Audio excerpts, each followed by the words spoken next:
Hello, hello, hello, hello. Let's see.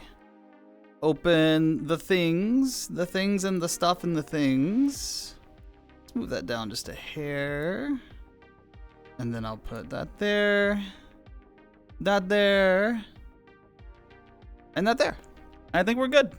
Hello, how are you? Welcome in to Tuesday Talks.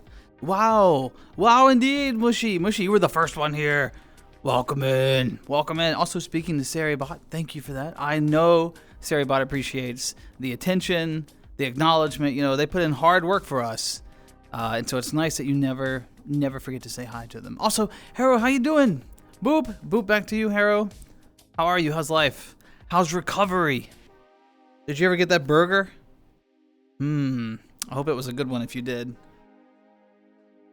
Welcome into our 375th Tuesday Talks. I don't know, I just made that number up. Pull up a seat, grab your favorite snack. We're in for an evening of chatting and just catching up, you know? One of my favorite things. You did get the burger. Excellent. What kind of burger? Okay, wait. What is on your go-to burger? What do you mean I'm bad at this? Juicy already? What do you mean? Juicy, thanks so much for the super relatable YouTube short. I laughed my ass off when I saw it. Harrow, what is on your go-to burger? What do you have to have on it? What's the core ingredients for a great burger? There are right and wrong answers. Fair enough. McDouble. Good choice. I say boo. Who's opening with the boo? Who? Blood, how could you? Why are we booing already? Boo! How you doing, Blood? Look, this is a question for everyone. All right, what's on your go-to? Hearts for you, Blood.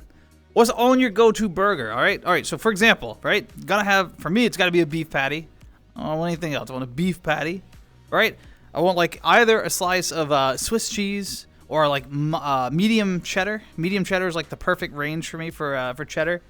Gotta have like a nice, crisp, freshly washed piece of lettuce. It's gotta have crunch to it. None of that like limp stuff that you get, you know. Gotta be like good lettuce, right? I want some red onion rings, but not too many. Can't overpower the sandwich. Get some nice mayo lathered across there. Get some mustard, ketchup, couple of really fresh pickles. Oh my gosh. We're getting there. Big chillin'. Barbecue and bacon. Barbecue and bacon, very important. If Gandalf stops pretending, the fun is over. You are officially back at work. That is how that goes. Bacon on the burger is phenomenal. A pumpkin gut burger? What, Harrow, what is that? What is a pumpkin gut burger? Please help. I have no idea what that means. Juicy, I'm just imagining like what lines would Gandalf use in the workplace? You know, like think like his classic quips, like "You shall not pass." You know, what would be like the work variations of Gandalf in the workplace? Hey, Tyler, good to see you again. Beef patty, cheddar cheese, mayo, 2 slices of pickles, bacon, no onions, but with the addition of lettuce. That's fair. Onions are a very controversial, very divisive topping for a burger, so no worries. I totally get it. Hope you're doing well. It's been a minute. Mostly my fault. I never stream anymore. I'm just here. 2 patties, 2 cheese, grilled onion, lettuce. Okay, so a lot of folks that I talk to like the double patty. Are they like thinner patties or are they thick? Are they like Juicy? How do you get your entire mouth over that burger? You know, how do you? I just don't. I don't get it.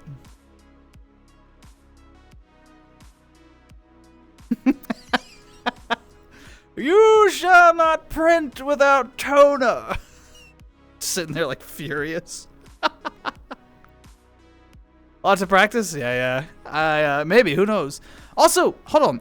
Riemann, it's good to see you again. What do I call you now? Do I call you Riemann? What do you want to be called? I don't remember if I got this answer on the last stream.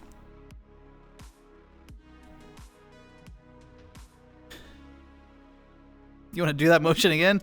Well, you know, Blood, I don't just give things away for free. You know, you gotta... average patties? Just gotta have a big mouth. Well, maybe I should give it another try then. I run my mouth enough. No doubt. Take the guts out of the pumpkin. Remove the seeds from them into patties. Wait, remove the seeds, form them into patties, add seasons. Wait, so the gut, you take the seeds out of the pumpkin guts and make the pumpkin guts into a patty? So you got a pumpkin gut patty. What? Ooh. I'm down to try it. Also, Green King, thank you so much for the ooh.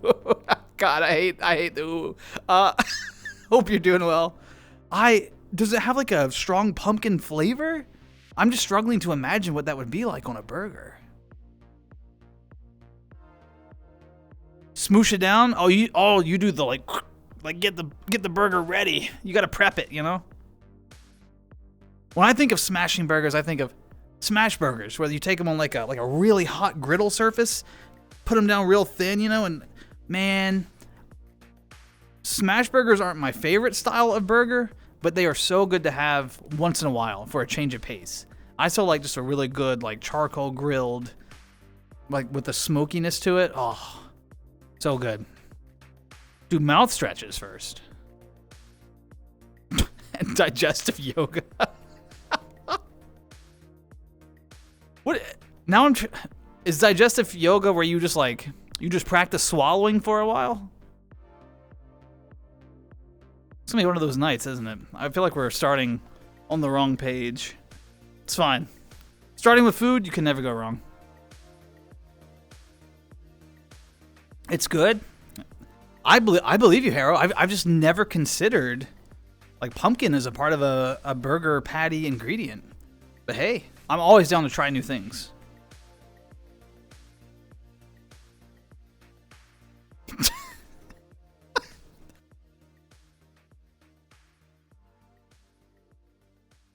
Use lettuce instead? Yeah, my momster and daspra long ago were on a low-carb diet, you know, because that was the thing. Low carb. And every time we had burgers, they would just give us like lettuce wraps. And I was like, hey, I'm not on a low-carb diet, so, you know, I'm going to go to the store and get some patties. But you're right. You can do a, like, if you have like a gluten intolerance or whatever it may be, there are alternatives. It's just not my favorite, but it is an option. Also, Pat, good to see you. How are you today? Welcome in. We were talking about digestive yoga and mouth stretches so that we can eat double patty burgers.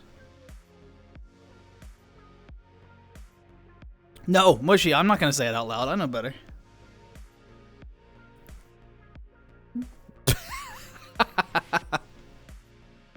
The most vegan thing that you'll eat. Hey, well, if it's homemade, you know... And you know what? I don't have a problem with like vegan recipes. I've gone to some amazing vegan restaurants and things, but you know, I don't choose to be vegan myself, but to each their own. Low carb burg. Yep, exactly. Doing good, just chilling at the moment. Very nice. Pat, how wasn't there another con between the last time we did a Tuesday talk and this one? It was like close to your birthday. Something. Am I remembering correctly? Starting the stream right. I mean, hey. I guess. We're back in the retro wave world. You all know I'm a big fan. I like the lighting. I like all the little game references. There's the PlayStation buttons over here. On the far side, there's There's like a Pac-Man chasing the little ghosts. But you can't see that one because it's behind you. It's like right over. If you look over your shoulder that way, just turn around and look. Just about face right there. Yep. Nice, isn't it?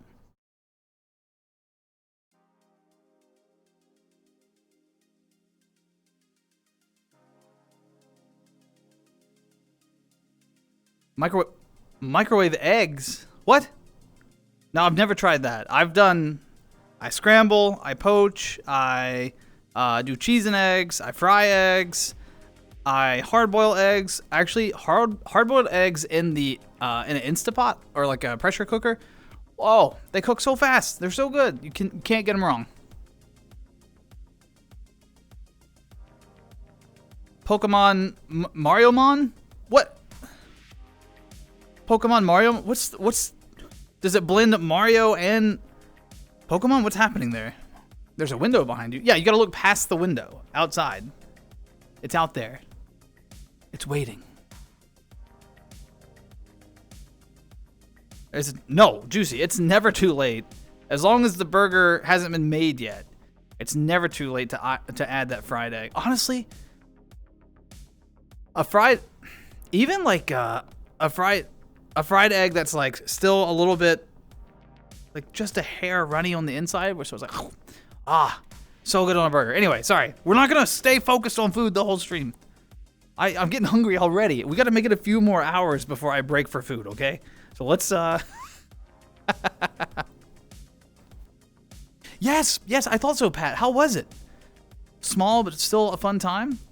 Did you get to do all the things that you wanted to? No con crud, I hope? Amber! I totally didn't almost forget about stream. No, Amber, you have never forgotten a stream. You have never once forgotten a stream. You have just shown up to the ones that you planned to, and then the other times you needed rest or you had other commitments. You've never missed one. Never. I know this. How you doing, Amber? Pokemon Emerald, but in the Mario universe. And every Pokemon is a Mario enemy? Are there enough variations of Mario enemies to fill the Pokedex? Or is it like a really shortened Pokedex? Or do they do like each different time? It's like, here's a Goomba. Here's Goomba with a hat. Here's Goomba with sunglasses. There's 151 Mario enemies? Slightly runny. Suspicious? No. Amber, I know. Don't worry, I got you. Don't worry.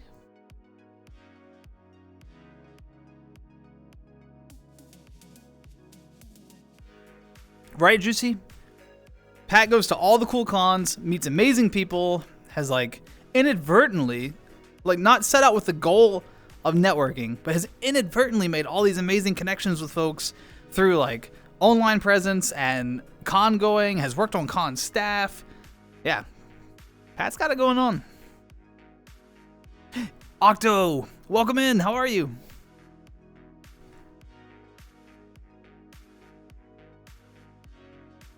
New boss in your game, but you're feeling too lazy to read the mechanics.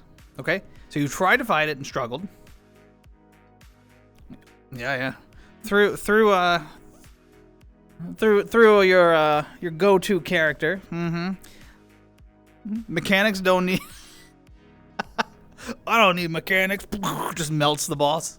That's when you know you're playing it right. Sonic the Hedgehog is Mewtwo. What? So do they still have like the same movesets, just they've changed the sprites? Or do they have unique moves? Like does Sonic use like Psychic? Or fully cold free? Congratulations. I'm glad you finally beat it.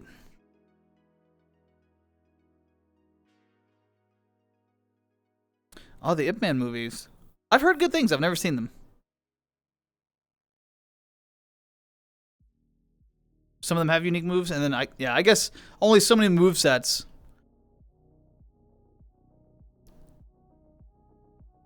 What did I just hit? Oh, that's fine.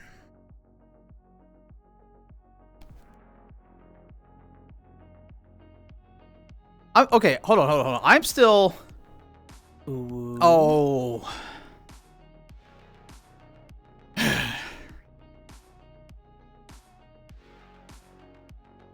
Thanks for the ooh.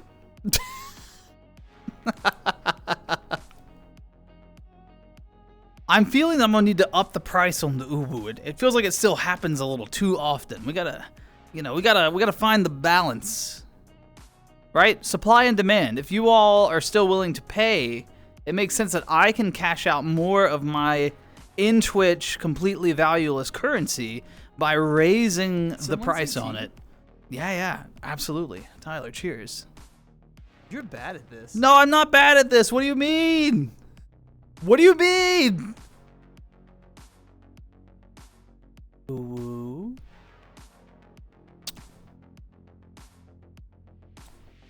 It's fine. I'll be over here.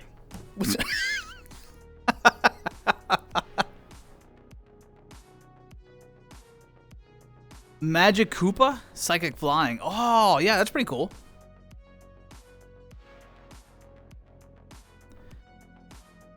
It might be the last year. Oh, for that particular con? Are they thinking about just ending the con?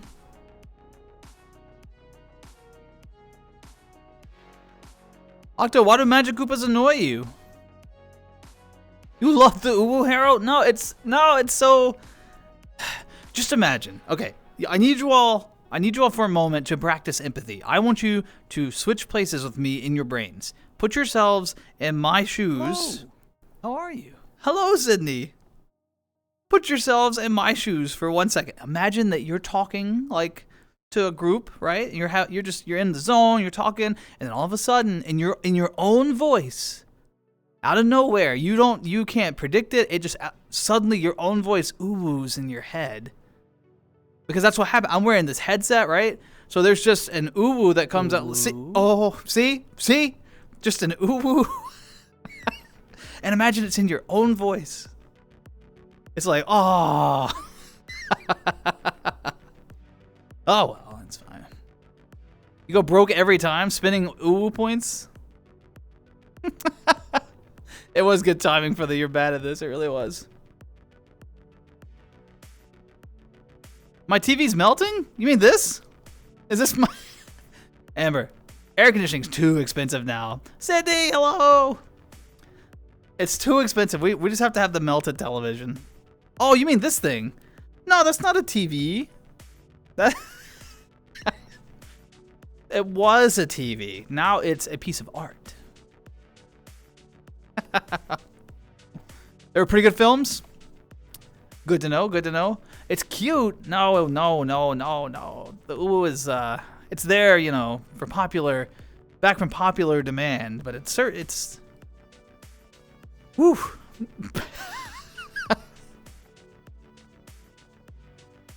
That presumes that I ooh, you don't? Well, just say it once to yourself. Look around, make sure no one's there, okay? Everyone, this is your homework for tonight's stream. At some point, look around, make sure no one's there. And just start oohing at yourself. Just and make sure you do like the finger thing and just do it to yourself. No one will know. I can't see you sitting there. No one will know. Just hear it once. I know some. Yeah.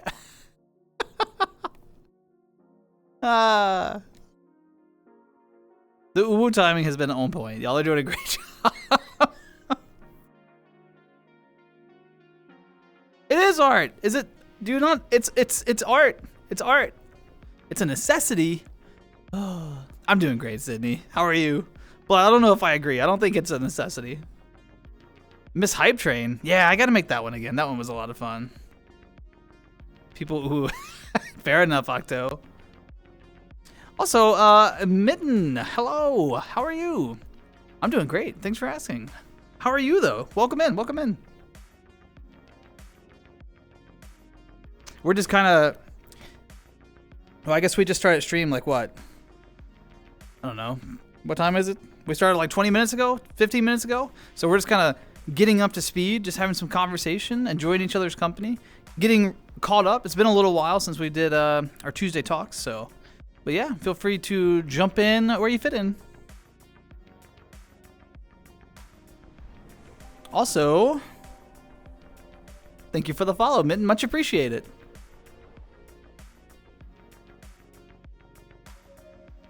What typing this? Wait, what typing did so?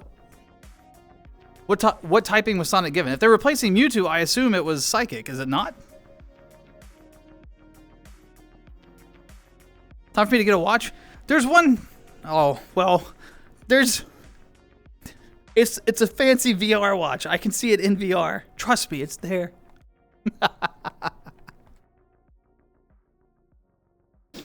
Electric fighting? Oh, I guess that kind of makes sense because like really fast, like electric, like speed, moving fast, and then you know the fighting stuff. Because of course Sonic is a excellent fighter. Gotta go fast. Okay, so. I was thinking about this right before stream. I don't know why it got into my head, but I was curious. And I was like, you know what? I'm going to ask everyone pretty quickly in the stream. Otherwise, my weak mind will forget the thought. I don't know why, but I was curious about what if you could have any superpower, okay? Any superpower. Only one, and you can't have the power to have all powers, okay? No Cartman stuff here. If you could have any superpower in the world, what would it be? What would it be?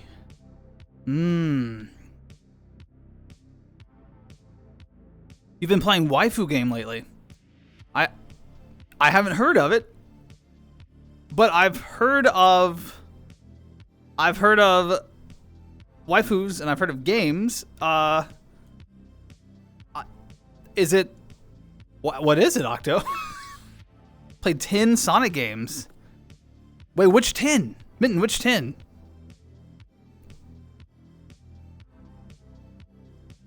He is always fighting with Eggman or Robotnik, depending on your level of Sonic fandom. Summoning powers? Not a bad call. Not a bad choice. Teleportation? Oh, okay. Why teleportation? Also, why summoning? I'm all over the place today. I'm sorry. I'm moving fast. I've got energy. Very unusual, by the way. Normally I'm barely hanging on, no sleep, and I'm like, I have lots of energy today. But why teleportation? Where would you want to go? That's not like a judgmental question. I'm curious. I'm very curious. Because I think teleportation would be amazing.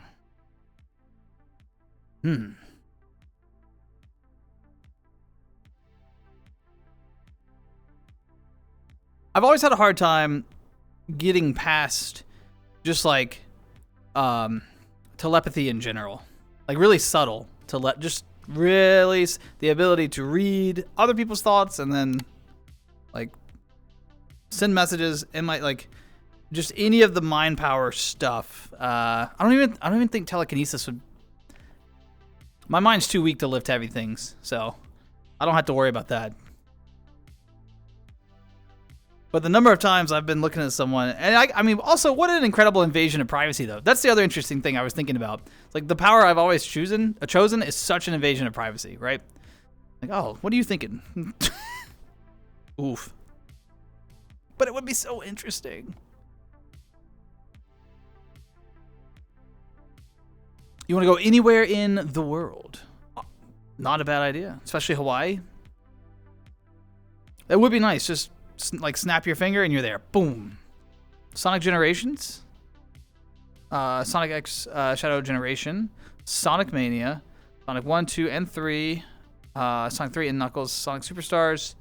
Sonic Forces. I think I've played Mania 1 and 2. And then I've seen Generations. The rest of them I haven't played or anything. So you're a big Sonic fan then, I take it. I did play Sonic Adventure 2 Battle on the GameCube with my brother. That was a ton of fun back in the day.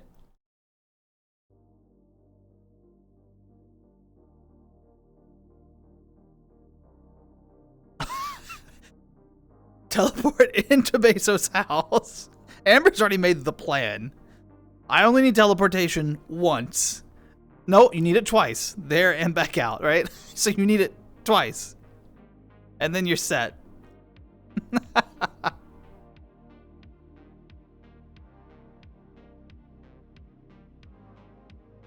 Yeah, Pat. And see, that's kind of like Pat, that's the other side of con, I guess, administration that a lot of folks don't think about. This idea that cons also need to be profitable for the people who are running them, right? They can't just pocket costs and like take those personal losses.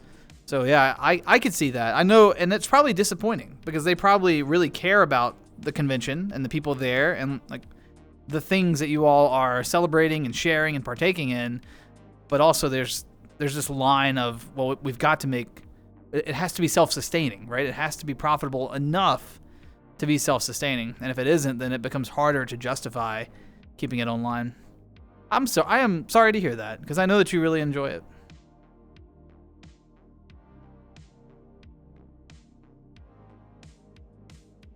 Cards and Yep.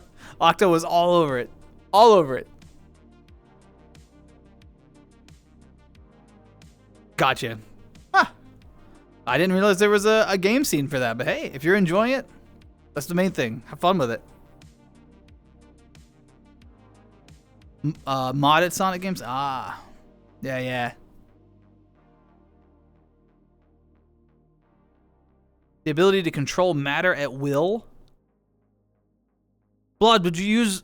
I as soon as I heard that, like, I only thought of evil things. Like, you know, like quickly bringing atoms to such an accelerated rate that they superheat and, like, you boil things instantly, or... That's where my mind went. I don't know if that's what you mean. Could you elaborate for...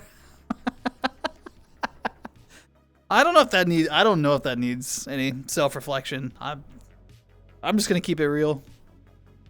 I think we'll just let it stand where it was. That is a really powerful ability.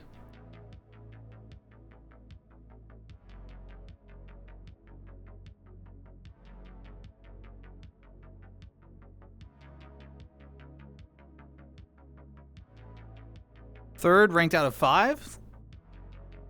At 212? Hey. How far is the gap between third and first? How much time is it going to take for you to take your seat of power as the number 1 Cali player?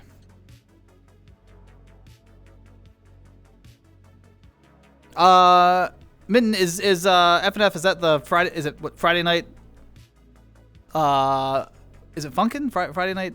I don't play it. I'm trying to make sure I know the initials. I've never played it, actually. But I know someone who used to do art for the fandom. But I've never played it myself. Do you play it? It's like a rhythm game, right?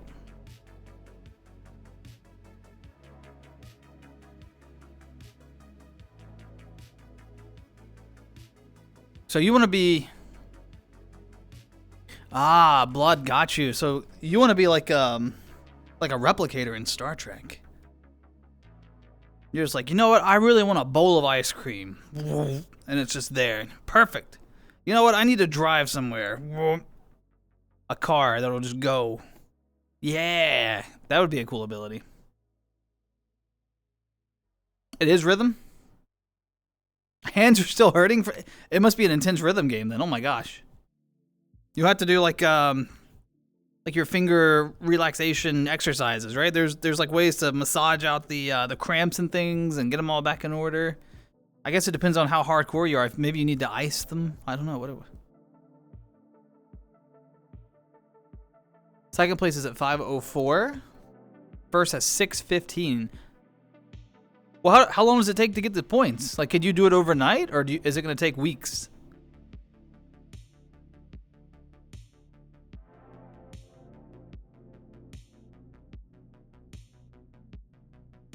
You're going to storm it, take it, and sit on the throne, like the chair. Sitting on the throne. Well, I appreciate you all entertaining the question about superpowers. It was just, I don't know why, it got in my head. I'm not a big superhero person either. Like I'm not big on like the MCU or any of that stuff. I watched it for a while, but it's been years. I think the last stuff I really watched out of it was probably Civil War. It was like the last film canonically in the MCU that I watched, and then I just kind of let it go. So I'm not big on the superhero stuff, but the question just it kept eating in my brain. I was like, I wonder what people would say.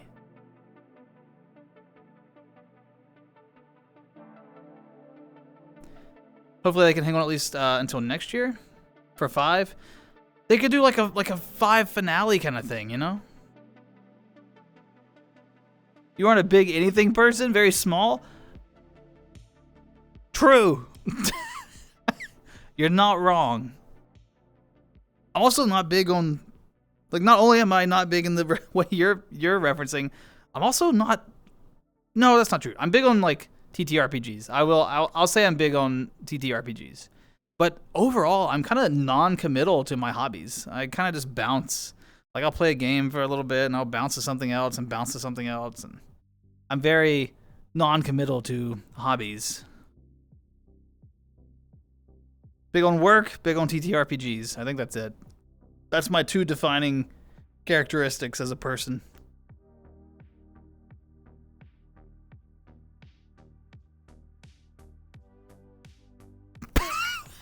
Which rant were you expecting, Amber? See, every once in a while I can still throw a curveball, even for the folks who've been here a while. You never know. You never know.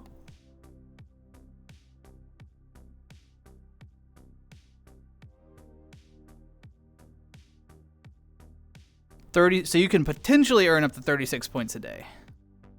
But they're also potentially earning the same amount of points a day. So they could just be getting further. They could be pulling ahead as you're trying to catch up. Could be tough. Nirvana, yes. What can I do for you? Oh, yeah, Pat, please. I would love to hear anything that happened. I'm curious. Your Mario Mom team? Yes, but I need to know the Mario monster, but also then link it to the which Pokemon it's supposed to be. If I'm a rabbit, then what do I pull out of my hat? That's a good question.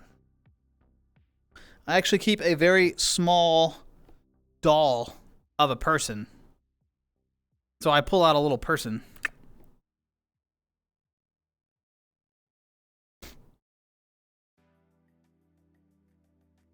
Stubbornly persistent. I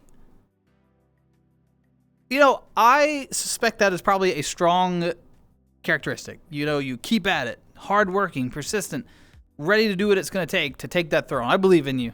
I believe in you, Octo.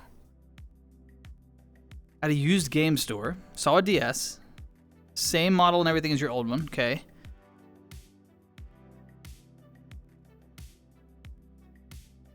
Is my old DS. I'm trying to sell it in a display case at the front counter. They were selling it for $110. I turned to a friend I was with, explained to them about wanting to sell my DS. The person working the counter heard us and said the store would only... Wait. So you had the exact same DS. You went to a game store, used game. You had the exact same DS as one that was on display that they were selling for $110, and they offered you $30. That is an incredible markup. They are doing well in the profit department off of used devices. Like, I understand there has to be a bit of a markup so that they can make money, right? That's how the used industry works. I understand that. And you have to account for like the labor to make sure it's working, reset it, clean it up. All that's totally fair. I don't know if that warrants a price jump from $30 to $110. That seems like, I'm not an economist. You know, I'm just a rabbit on the internet. But that seems a bit extreme.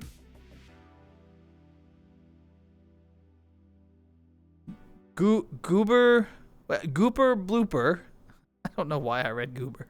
Gooper blooper What? I don't even know that Major Burrows, Blarg, Magikoopa, Crystal King, and Trunkle. I have no idea. I know none of these. I know Magikoopa. I know like Goombas and Turtles. And Birdo. I know Birdo. Dropped a nuke. Is that still a game ender in COD? Does that just mean that you had like the big 20-point lead and everything, and it's just like a pity wipe of the enemy team? I'm so out of practice on COD. I haven't. Yeah, that's what. Okay, so they haven't changed that. Well, congratulations. Sounds like you are a COD Mobile pro. I used to play a lot of like the first Modern Warfare, as well as the first Black Ops. They were kind of my bread and butter days. I started on like the second COD, which was World War II era, right? And I kind of played from there through the second Modern Warfare, not the remakes, the originals. And that was kind of my window into COD.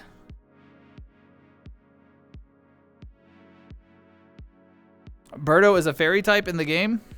That tracks. That's what I'd expect for Birdo.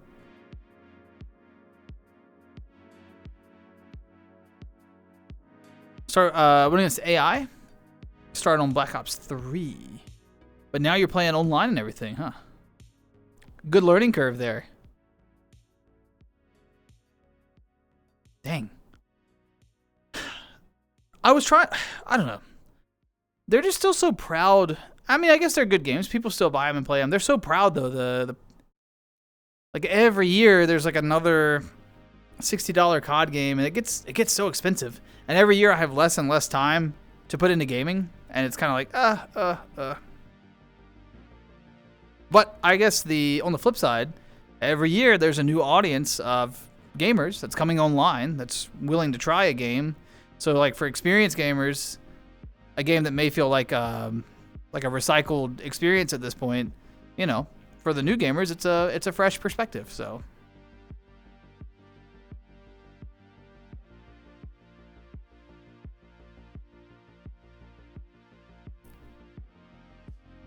against Donkey Kong, that's great. That's a great original Mario reference. It's like a ROM hack of Emerald, I think is what Tyler said. I forgot the name of it. But yeah, Mario Mon.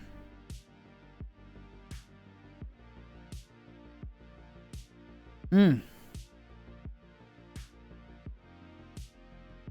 coming up on summer. Does anybody have any Geometry Dash? Oh my gosh. That game has such a good soundtrack. I haven't played Geometry Dash in a while. Maybe I'll do that after stream. That's such a good... Boop, boop, boop. I can just see the little shapes. Anyone have any big summer plans? Anything exciting or interesting?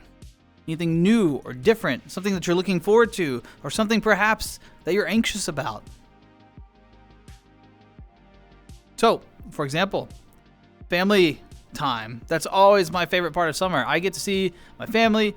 I have a very positive relationship with my family. I know some folks don't, but I do. I'm fortunate, and I get to spend a lot more time with them over the summer. I always actually I'm scheduled to leave Wednesday. So like in a couple of days, right? Or like tomorrow at this point. My gosh. I got to pack. Maybe that's what I'll do after stream is pack. But I'm scheduled to go spend some time with the fam. So I'm going up to the mountains. There's this cabin that's off like the main area. It's like on well water, that sort of thing. No cell service, no internet. It's just I've got a stack of books I've been meaning to read, but I've been too busy. Been way too busy to read. So I'm gonna take the stack of books. We do like puzzles. We wake up in the morning and have like coffee and tea and stuff on the porch. It's so nice. I'm sure there's some work that needs to be done around the house. We'll get that done too. I'm so excited. I haven't got to spend a lot of time with them in a while. So I am looking forward to that. And that kind of is like the front bookend on my summer. And then I've got the summer behind that to look forward to, you know? So that's an example. I'm curious what you all have going on. Maybe there's some inspiration that others can pull from what you're doing, or I can pull. I'm always looking. Is that Aster? Aster! How you doing, Aster? Yeah, Pat, that's wild. I would have expected so much more than what they offered. Is it actually its own entire game engine, or is this a joke? I don't know. Is it? New teeth? Got that right, Harrow. I bet. That's gonna be, you know, and then you'll, like you said, popcorn. Popcorn. 100%. Tell Mom's for and Dad's for I said hi. Absolutely. I will pass along the hellos. Yeah, they're actually already there. They headed out over the weekend. So I think they've been there for 2 or 3 days now. So yeah, Tyler, for me, it is currently Tuesday in the sense that it is 1:16 a.m. and since it is past midnight, it has been Tuesday for 1 hour and 16. I'm East Coast, U.S. So it's Tuesday talks for me because I go live at 12:30 a.m. 30 minutes into Tuesday, and that's kind of the joke, and it confuses everyone because most of the viewers tend to be West Coast because it's pretty late for East Coast. Not all. Let me be clear. But you know, a lot of the viewers tend to be West Coast, and so for you all, it's still Monday. And I'm like, Tuesday talks. Just uploaded an avatar. Whoa, whoa, whoa, whoa. Do I get to see it later? Mm-hmm. Is that Wojo? Good morning to you, Wojo. How are you? Welcome, welcome. Hello.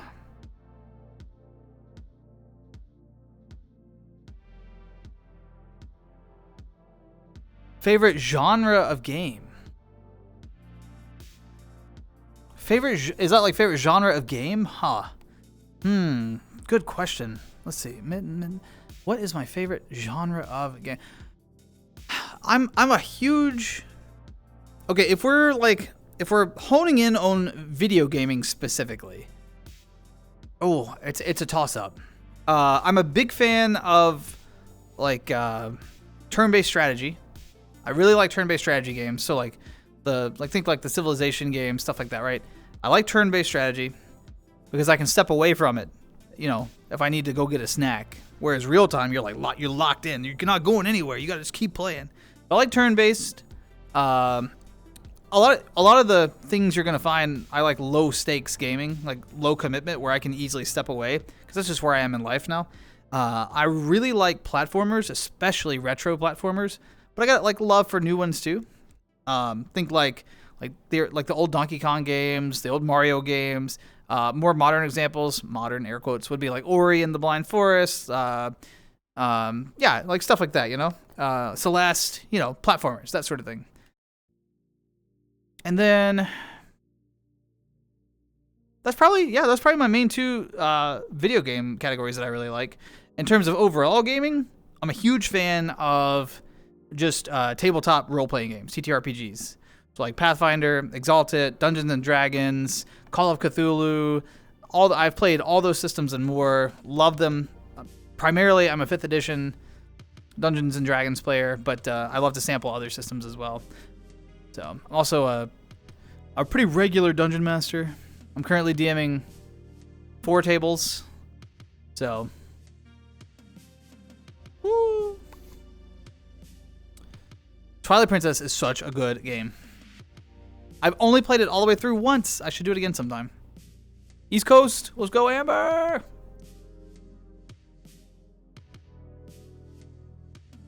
RTS or RPG? Aster called it. Aster had already... Sonic games are good. I like shooters. So shooters, stuff like Sonic, LOL. Stuff like COD or Halo. I was a big Halo kid. I enjoyed those a lot more when I was younger, and I had more time to dedicate to gaming. As I've gotten older, now I suck at those games, and I get frustrated when I go in there and get shot, and I'm like, grr, angry old man, buh, and I don't want to play them anymore because I'm no good at them. And it's a skill issue that I have because I don't have the time to learn the maps and to learn the best area, where are the kill zones on a COD map, right? I don't know, so I walk into them like baby's first shooter. So, and that's just a time thing. But I used to really enjoy them. I put a lot of time into the Halo games, particularly like Halo 3 and earlier was kind of my heyday of Halo. And then I talked about COD earlier. COD 2 through Modern Warfare 2 was kind of my area.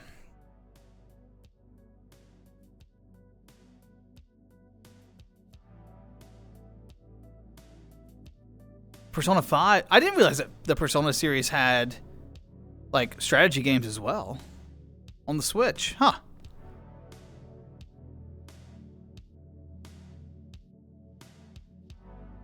Yeah, there was a push to get me to play some of the Persona games on stream a while back, and I can't remember it. I think I ended up buying one or two of them, and I was going to play it, but it just never happened. I struggle with really long form games on stream because of how infrequently I stream. It feels like we stream the same game for like months, you know? It's like,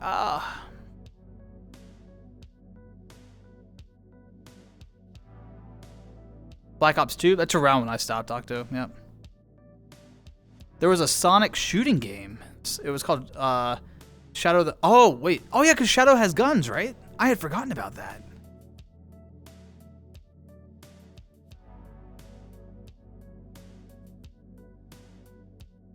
Splatoon. And then it was all over, wasn't it? Just Splatoon, Splatoon, Splatoon.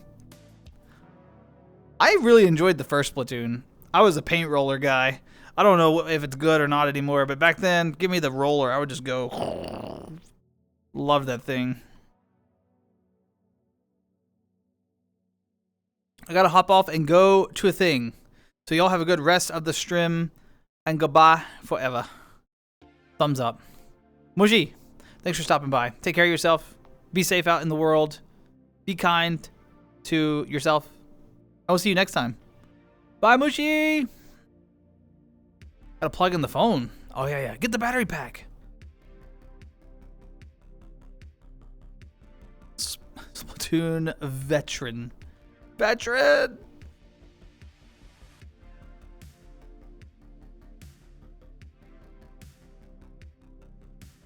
Boop, boop, boop, boop, boop. Man. Also, what... Amber, there's been...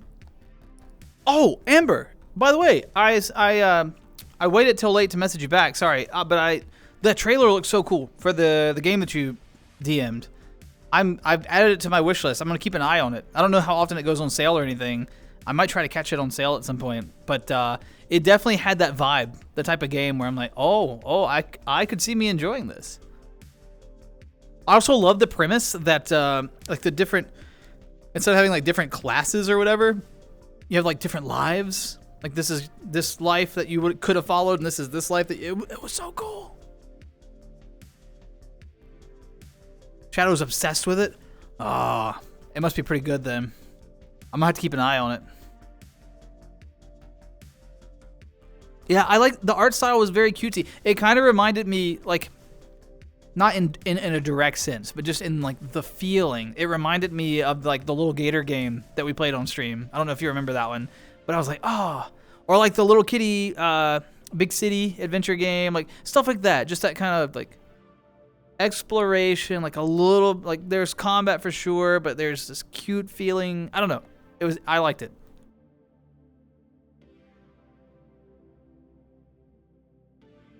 You broke your Wii U gamepad on the story mode? What, just like hitting it so hard? What happened? Min, what happened?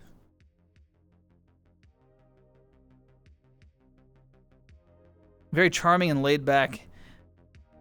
That's the sort of experience we look for. Laid back, for sure. Fight dragons or pick dandelions. Just have fun. Oh, it speaks to me. That's part of why I like role-playing games so much. Especially like tabletop role-playing games. The idea that if I want to spend a 4-hour session sitting around like a tavern with the adventuring party and we just talk about our backstories and like there is no fighting or like aggression, like if that's the day that we're all having and we want to do that, you can do that and it's still TTRPG, right? It's still good time. There's still character development. I love things like that where it's like you can go be epic in this way, or you can go be epic in this way. Yeah. It was a good recommendation. I appreciate it. Throw it out the window? Was that just rage? Were you just like, ugh? Oh my gosh. I'm terrified. Oh my gosh. Mitten, remind me not to piss you off. If you can throw a Wii U gamepad out the 5th floor window, you could probably throw me out the 5th floor window, and I don't need that in my life.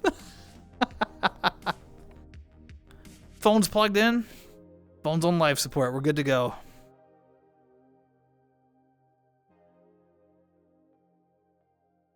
I still need to, Amber, hopefully you'll remember what I'm talking about. There was the game that you and Chill were recommending for a while that used like the Mii's or whatever. And it was like adventures, and I cannot remember the name of it. Miitopia. Yes. Is it still available, or has it gone offline because of the shop closures and stuff? That always sits in the back of my head. Like I want to find time to sit down and do a Miitopia stream, and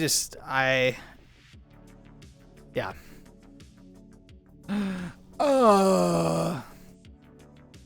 If it's offline, then you may not be able to do the online features if they've taken it off the shop.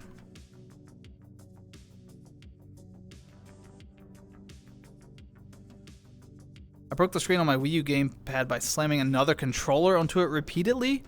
Was that also just rage, Octo? Was it rage?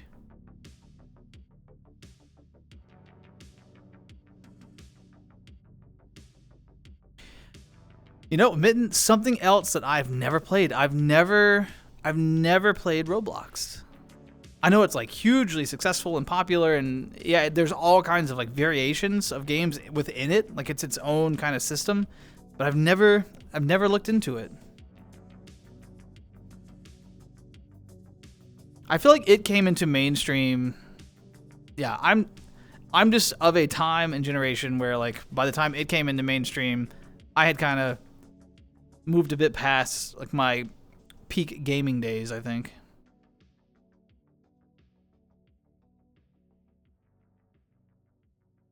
It's no rush, Amber. No rush at all. You know how inconsistently I stream, and I mean, it's anyone's guess whether I'm going to show up or not at any point. At least I've gotten better about announcing when, like hey, the bot's, he's going live now. Yeah, it's anyone's game, anyone's guess. No, who knows? Who knows? No rushing, no breakneck speeds. We're gonna use snail speeds. That's what we're after. I can't believe you called out my television, though. I was hoping no one would notice.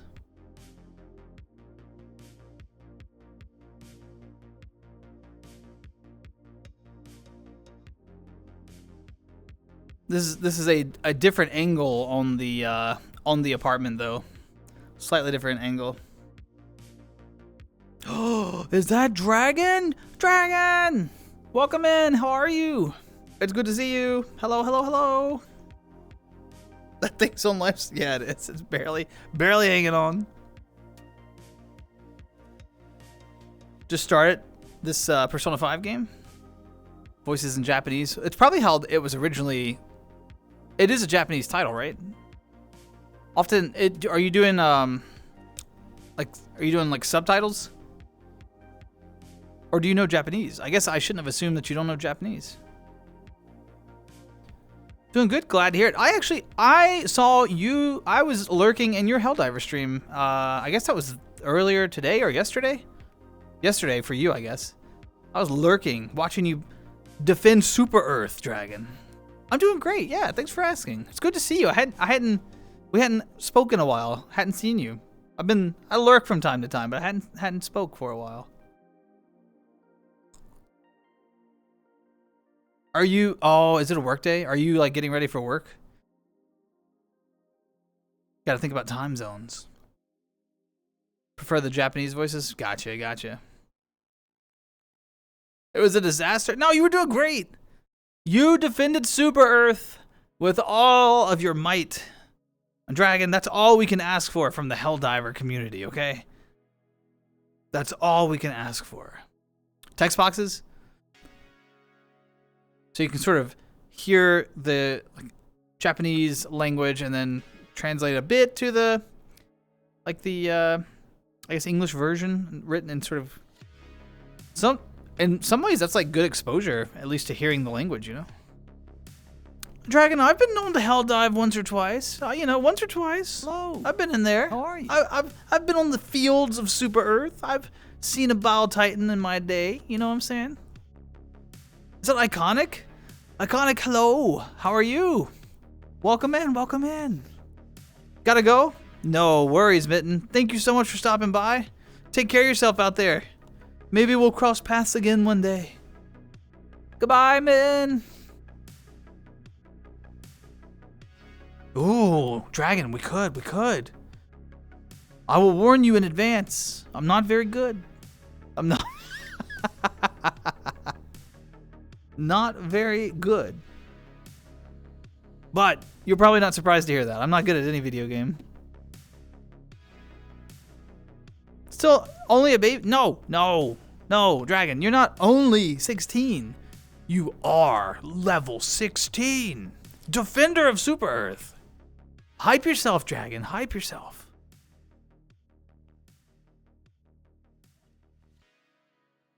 My headset, I hope it's not coming across on the mic.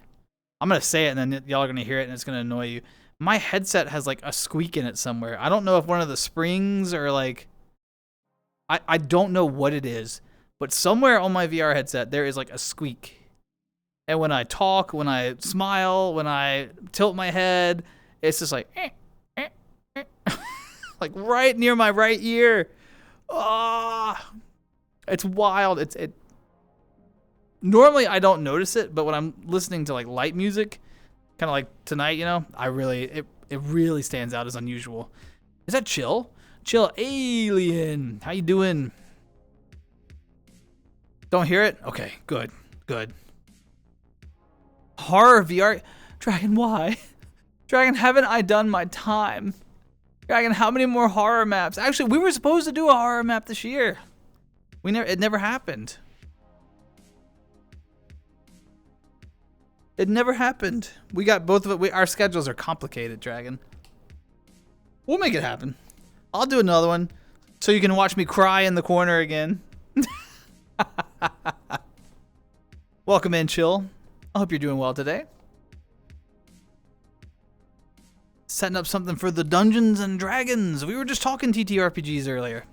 I'm excited, y'all. I was mentioning that I'm like a dungeon master at like 4 different tables. I haven't been a player at one for some time now. My regular DM, his life got busy, and we've been on like a hiatus for a while.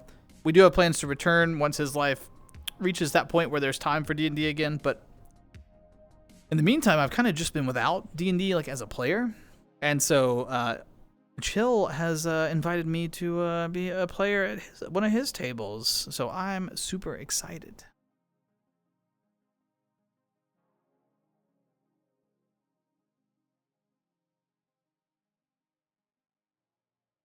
Oh, Dragon, that's the worst. So they like, I guess it's more like short term, like contract, like temporary employment, and you're kind of just bouncing. Yeah, that's stressful. I'm so sorry.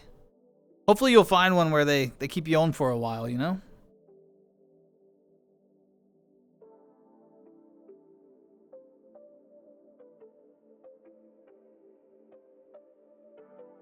See you next stream. Hey, great to see you, Tyler. You take care of yourself. We'll see you next time. Good luck with Mario Mon. Bye, Tyler. Sleep was a bit rough. Oh, I'm sorry to hear that. Just restless? Or was someone like doing construction outside your window and you couldn't sleep because they were like bang, bang, bang, bang?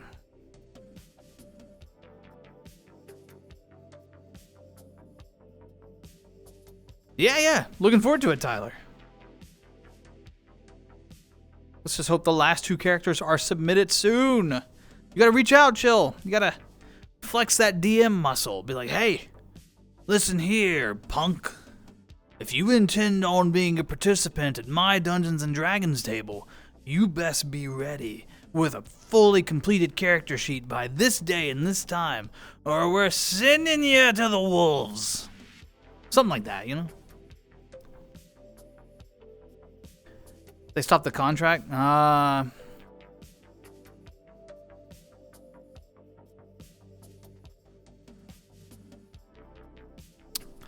Yeah, Dragon. It sounds like they're just being... It sounds like they're just being difficult, is what it sounds like. I'll keep it polite. It sounds like that they're just being difficult and that it isn't on your end, that they're just like hiring people during busy seasons and then letting them go, especially if they're only offering short-term contracts like that. I'm sorry. Hopefully soon you find one that resonates with you and that they keep you on board for a while. Oh, cool. Well, I know that the other one has a concept. I don't know. Yeah. I don't know why they haven't reached out.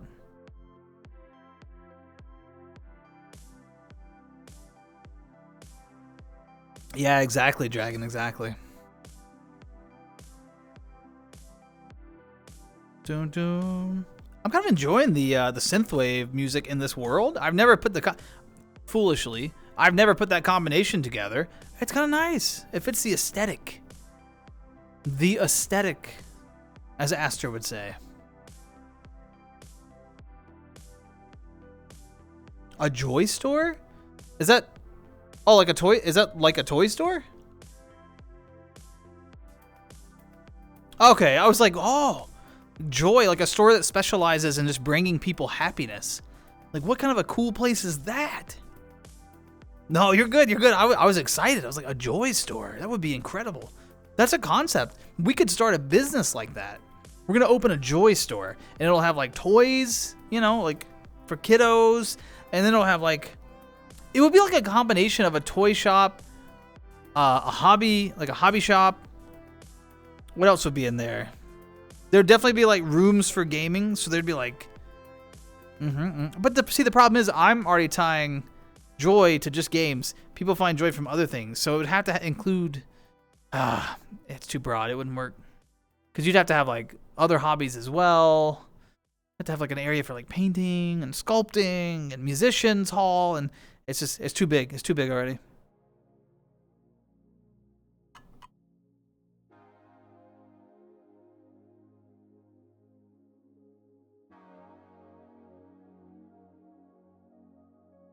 Yeah, absolutely.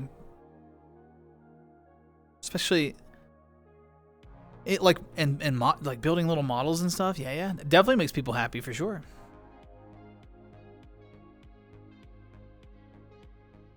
I'm sure they'll have them ready by Thursday. I wouldn't worry, chill. Joy store, but it's the shopping. Oh! It's too bad that we don't live in the age of malls anymore, because that would have made the perfect mall, Amber. You're right. Like just a mall that's called like the Joy Store. And you go, or like Joy Center, I don't know, something. And then you go in and it's just like different shops that specialize in various hobbies and games and, you know, devices that people can use. Like today you'd have like drones and, you know, like a drone enthusiast shop. There'd be like a camera shop for people who enjoy like photography.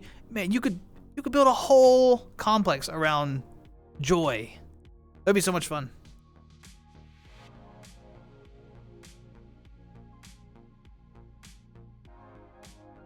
Okay, if we all pool our money, our resources, we, you know, cash out our 401ks, put it all into this, we can buy a failing mall and we can make this happen. I believe in us. D&D ended a while ago. Hopefully it was a good ending. It's because I was about to say, like, it's so sad when D&D ends. It's not always sad. Sometimes the end of a campaign arc, especially a long one, it can be heavy, but it can also be like, now I know this character's story start to finish. And that can be like, every good story needs an end, right? Any story that goes on forever eventually gets dry. So yeah, anyway, hopefully it was a good ending. I'm in another D&D game where I only play now and then as a little owl that can talk. Ooh, her name's Tippy. she's a little owl, but she's like, I'm a scary dragon. Roar. That's adorable. A backroom's mom. No. Iconic. I did not. No, not a scary backroom. It needs to be a joy center, not a fear center.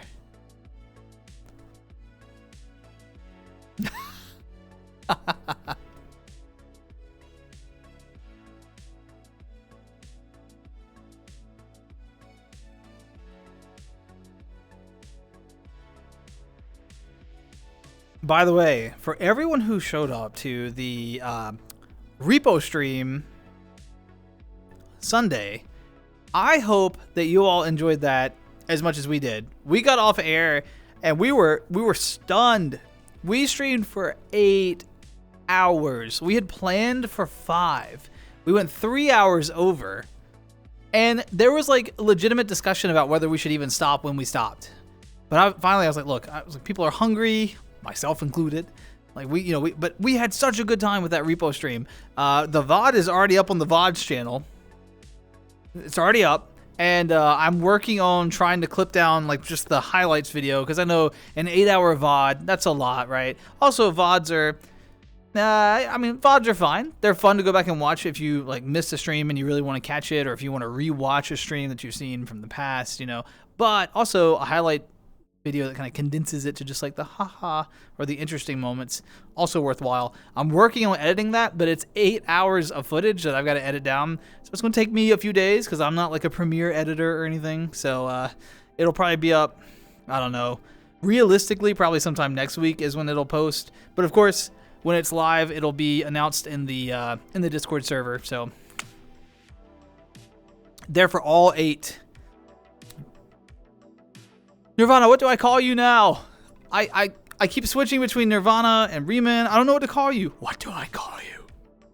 Or do I call you your original name? Help me help you.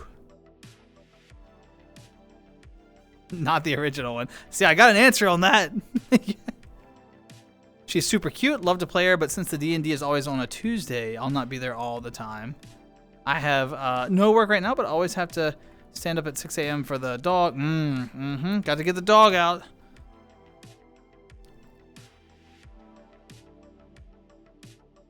Oh yeah, that starts pretty late. Maybe you could take a nap like halfway through the day. Maybe you could nap so you could make the rest of the session if you really wanted to, but that could be disruptive to your schedule. So, just a suggestion, but if what you're doing works for you, then keep it up. We could convert it from spoopy to super cute and wholesome. You could do the candy shop. Oh, we would have to have a candy shop.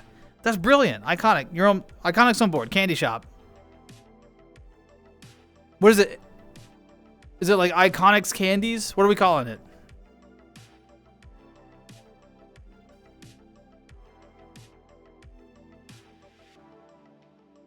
But yeah, we had so much fun. It was also really cool to, it was only the second time that I ever played it, right? The first time was on stream, the first repo stream. That was the second time. It was really nice to have the guest stars on board. So we had the regular stream team folks. For those of you who missed it,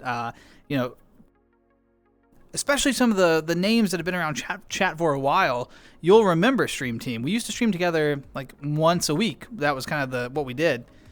They were like super regular appearances on the stream.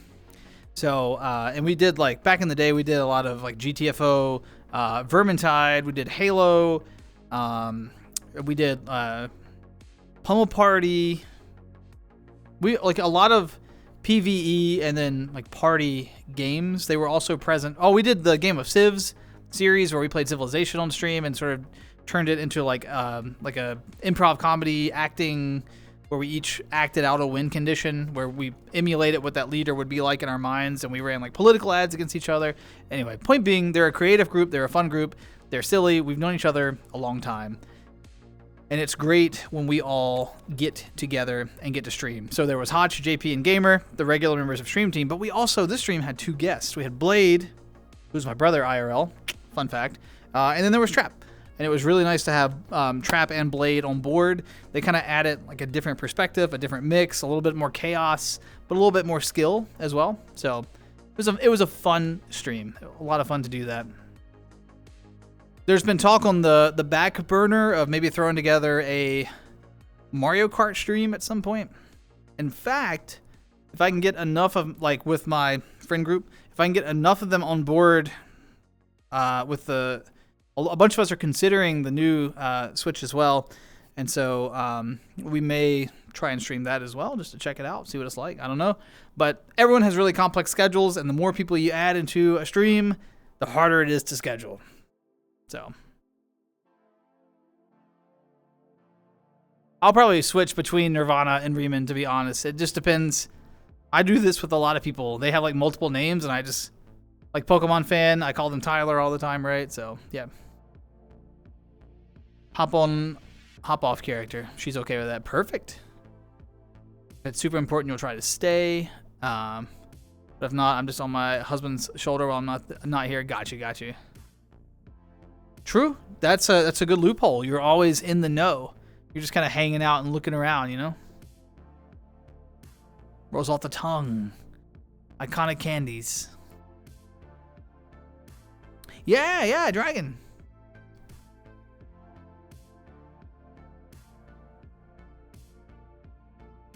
I was at the VR wedding. That was a long time ago. Dragon, we've known each other a while.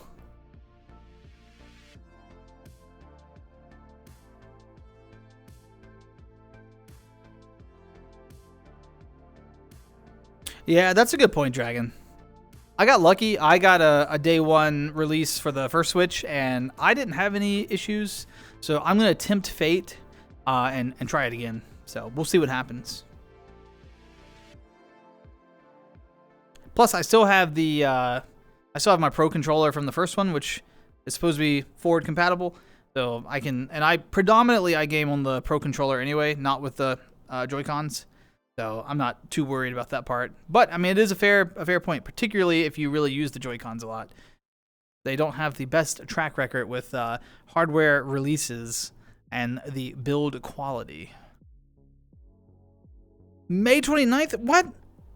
Oh my gosh. Is it really? Was it May 29th? Happy almost VR wedding anniversary.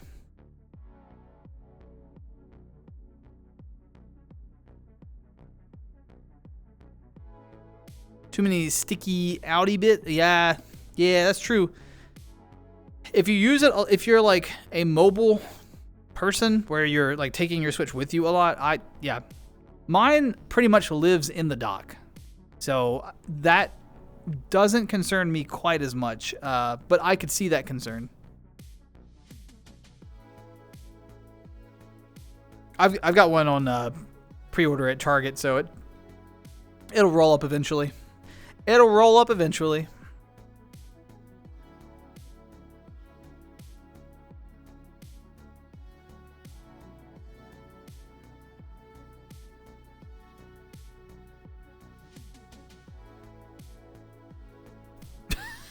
Amber, that's super relatable. My Switch gets used. There are three different times that it gets used. Traveling, like you're describing, streaming a game on the Switch where I'm sitting at my PC, or the third and really rare instance is if I just need that like super cozy, comfy vibe. And so I put in Animal Crossing. I still need to visit Charmamber's Island. We got to make that happen at some point.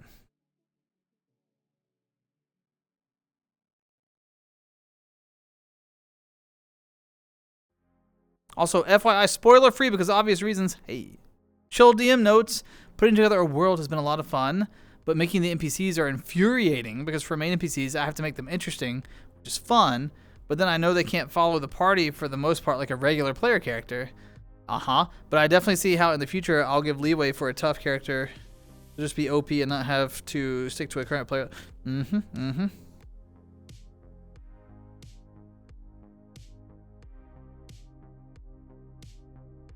Also, yeah, chill. I think that's a really...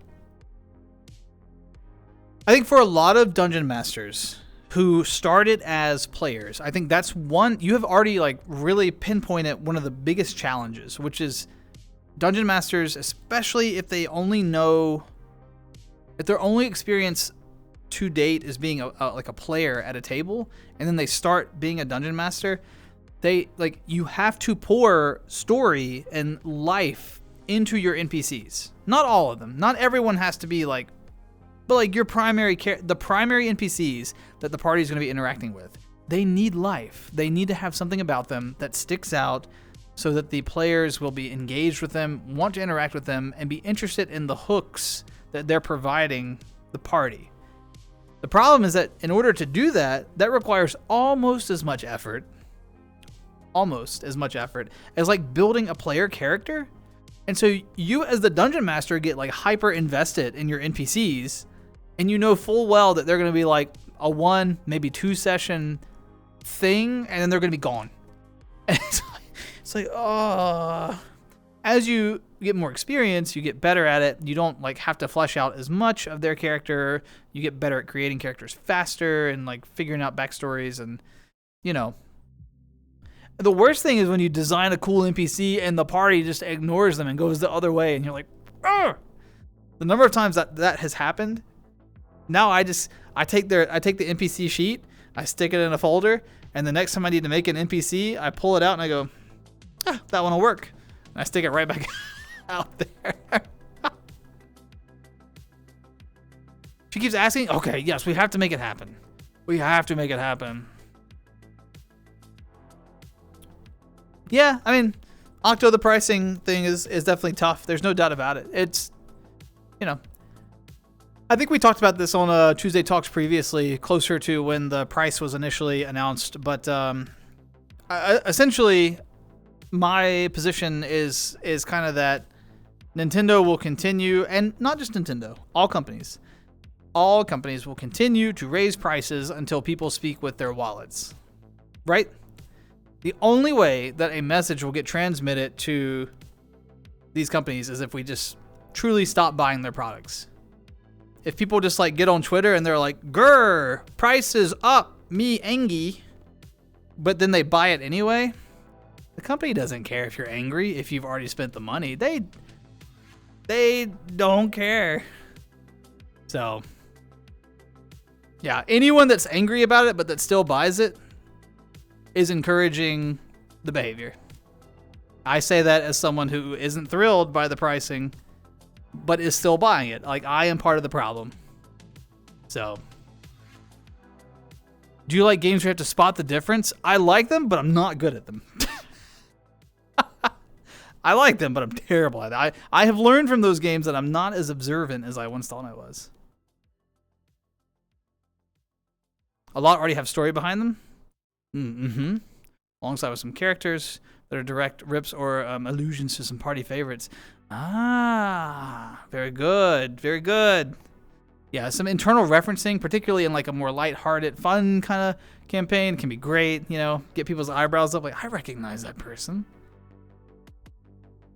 So, Octo, I don't blame any person. I just blame like capitalism and greed. That's really what the core issue is. I don't blame people for participating in a system that like incentivizes consumerism and all that. We won't break all this down because we all live this every day and we're tired of it. But I don't blame people. I don't blame companies. I blame the system that we all reside in.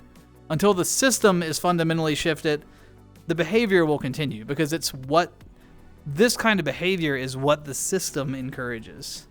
So there's not, yeah. I don't blame people or companies.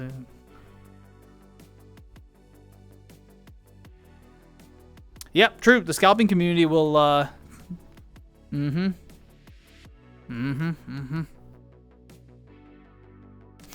Yeah, I would not. I won't buy from a scalper. I have a hard line in the sand. It is buying from a scalper. I've been wanting to get a graphics card upgrade for some time now, and because of my refusal to buy from the scalpers, I will just continue to rock my 3080, which is frankly a fully sufficient card, and I should be grateful for what I have, right?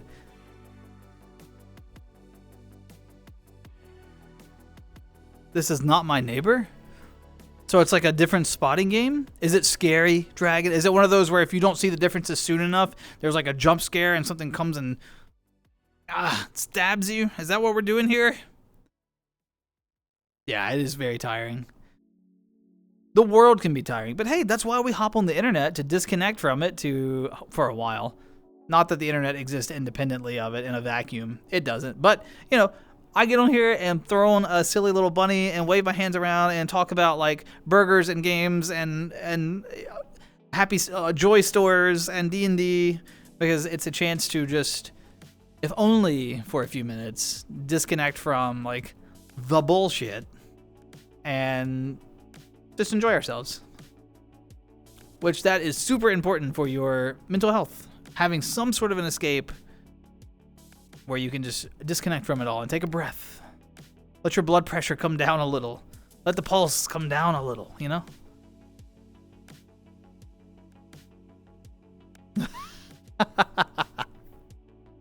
It looks scary, but the horror is minimal.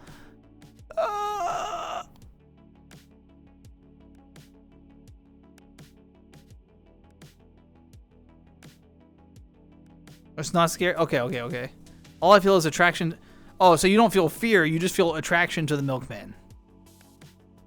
I have no idea what that means. I'm going to assume that it means like the person that delivers milk to the house. Because I don't know. I haven't played the game. I have no idea what you're... What?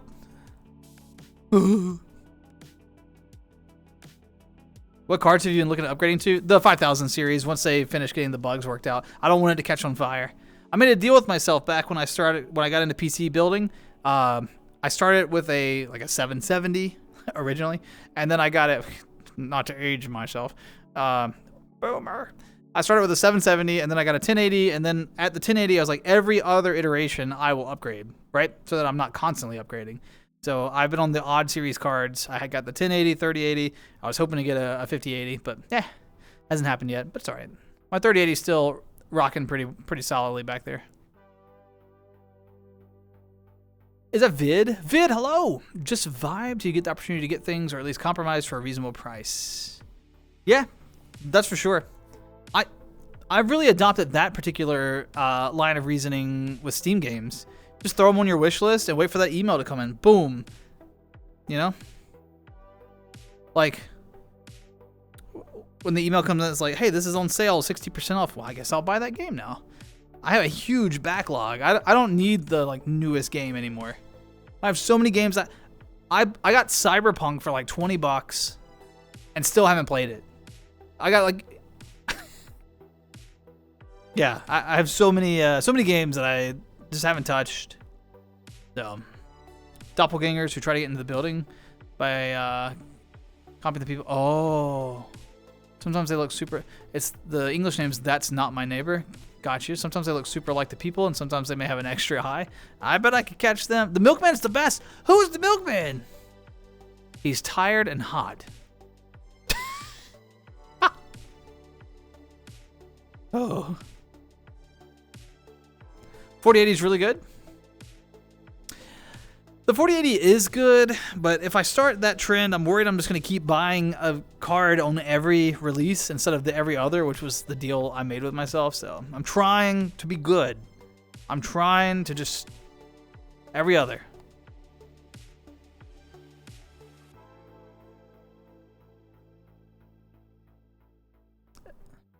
Elden Ring, Stellar Blade. Yeah, I saw that you said that the it was on your Discord status, Iconic. You said that the Souls games had you again or something. I was like, uh-oh, Iconic's going in deep,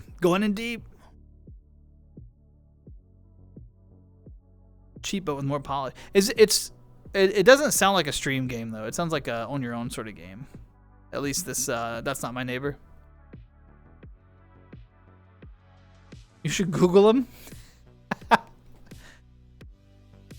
Maybe I'll check him out post stream. I don't want to have a reaction here. You know, I'm not a practiced reaction streamer. So sometimes when I see things, I'm like, oh. Yeah, Pat, what's up? It's mostly a stream game? What? So, oh. Huh.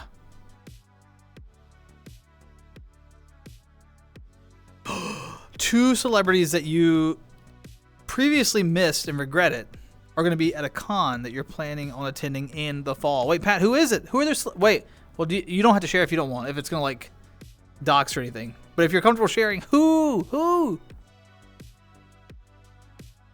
You can make your own characters? Made your friends in the so your neighbors are like different folks from stream? That's pretty cool.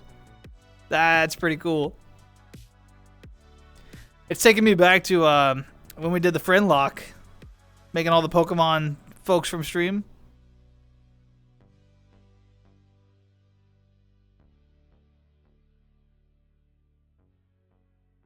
I don't mean to alarm you, but it's because I keep going, who?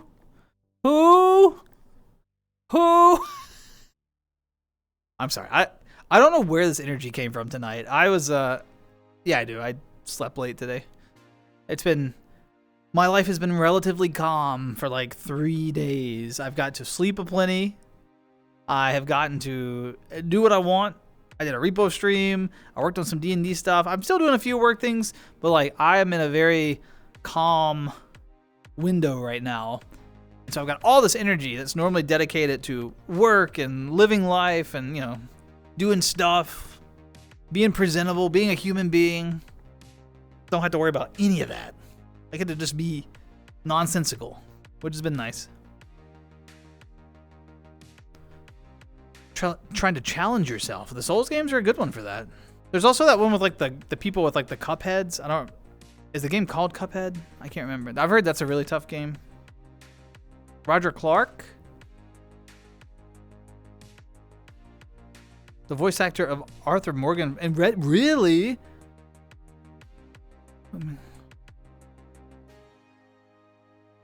Wait. Will, which cast is he in Boy Meets World? Which character? It's funny that you mentioned that because that's like the last show I've actually been sitting down watching all the way through was Boy Meets World. And it's all because of Mr. Feeney, okay? I saw a YouTube video. My YouTube algorithm was doing the thing. It was just playing in the background. I was doing something, and all of a sudden, a video comes up, and it's like, best of Mr. Feeney. And I don't know why it popped up. And I'm sitting here watching these Mr. Feeney quips and one-liners and, like, advice. I'm like, I gotta go learn more about Mr. Feeney. Next thing I know, I'm watching the whole show just because of Mr. Feeney. Ah, Mr. Feeney. Nuke Fox! Hello, how are you? Welcome in. Good to see you again. Lies of P is another Souls-like on my list. I've heard of Lies of P. I haven't ever seen it, though. You would get into something because of a man? Okay, Amber, before you say that, look up Mr. Feeney, all right? That is not, it's not exactly the same. I mean, you're not wrong. It is a reason I'd get into something, but also not Mr. Feeney. Look at the sip. Look at the sip. Is it a reason? Not Mr. Feeney in particular, but just, oh my God, what's happening? Amber, what are you doing to me? Back on Feeney? Yes, he's so good. He's so good. I have fallen in love with Mr. Feeney in the same way that, like, we look back fondly on that favorite educator. I'm like, oh, Mr. Feeney.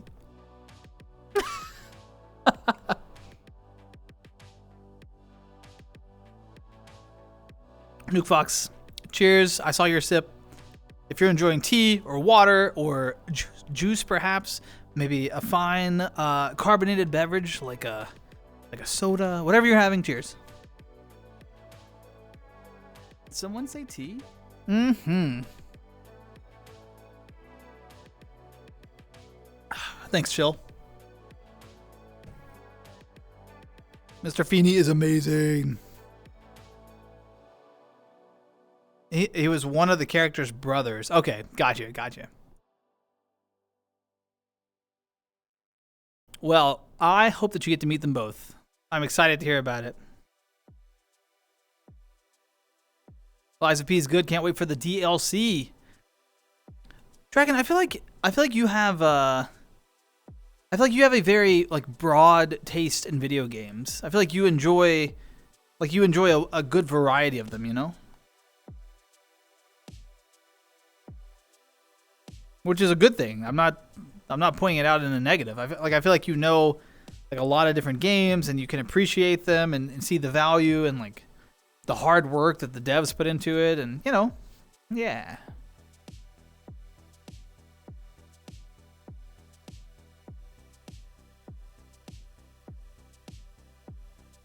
Sorry, Synthwave. Give every game a chance. But you love horror and story. I know you like horror. I know. Dragon is one of two people, everyone. Two people that I have gotten into VR chat with, done a co-stream with, where we did a horror map in VR. It was terrifying. I cried and cried and cried. I don't do scary. I don't do horror. But I did a horror map with Dragon. The banana peel. There was also the ghost grabbed me at the end. Do you remember? It would grab one person in the world. And of course, it chose me, grabbed me and took me away. Don't make me feel bad. No, I'm not making you feel bad. But just know that, just know. I don't do that for just anybody. You know, Dragon, not just anyone. You're one of my horror map buddies. Nuke Fox is taking notes. Good. Getting it all down. Building the lore.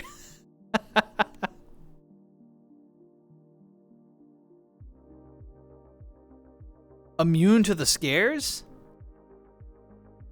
Interesting. So I kind of do all the VR experiences, have you done any of the VR horror? Does it do anything for you? And what is it that you find scary now? Is it more about like atmosphere building? Like is the tension what's scary to you? Or is it like really effective jump scares? Or is it more like gore? What is it that actually scares you now? Right?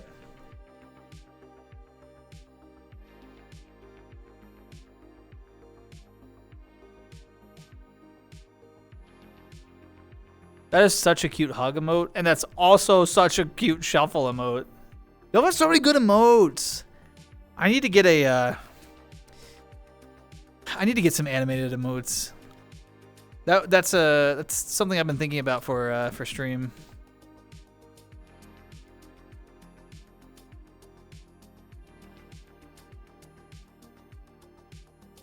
You're bad at this. What? Wow. Come on, we three. Come on. By the way, I will redraw a lot of my Pokemon designs and want to redraw yours. Oh. Any two Pokemon you like the most? Your type will still be Dragon Ice. Dragon Ice! Well, I mean... Okay, let's think. Okay, my number one favorite Pokemon of all time is Natu. The little bird. The little psychic bird. Natu, that's my favorite Pokemon. He's so cute, little Natu. Yeah, don't put me. Yeah. Lapras be looking over like, hey. Acquire more. I'm trying. Oh, that dance too. How you doing, we3? Hope you're doing well. Thanks for the. You're bad at this. Also, Lourdes, hello. I'm doing great. How are you? Welcome back. It's good to see you again. I'm sorry, I stream kind of infrequently, as you're probably gathering. So, you know, sometimes there'll be periods of time where we don't see each other for a bit. But I'm doing great. We've had amazing conversation. It's been all over the place tonight. We've talked food. We've talked games. We've talked TTRPGs. We've talked joy stores, horror game. Oh, we've been all over the place. Is that fox licking? Blah. That's so cute. Phasmophobia is one of the only VR horror games that's actually scary. Okay, so then part of it for you is atmosphere then, because a lot of what Phasmophobia does well is like building tension and building that scariness.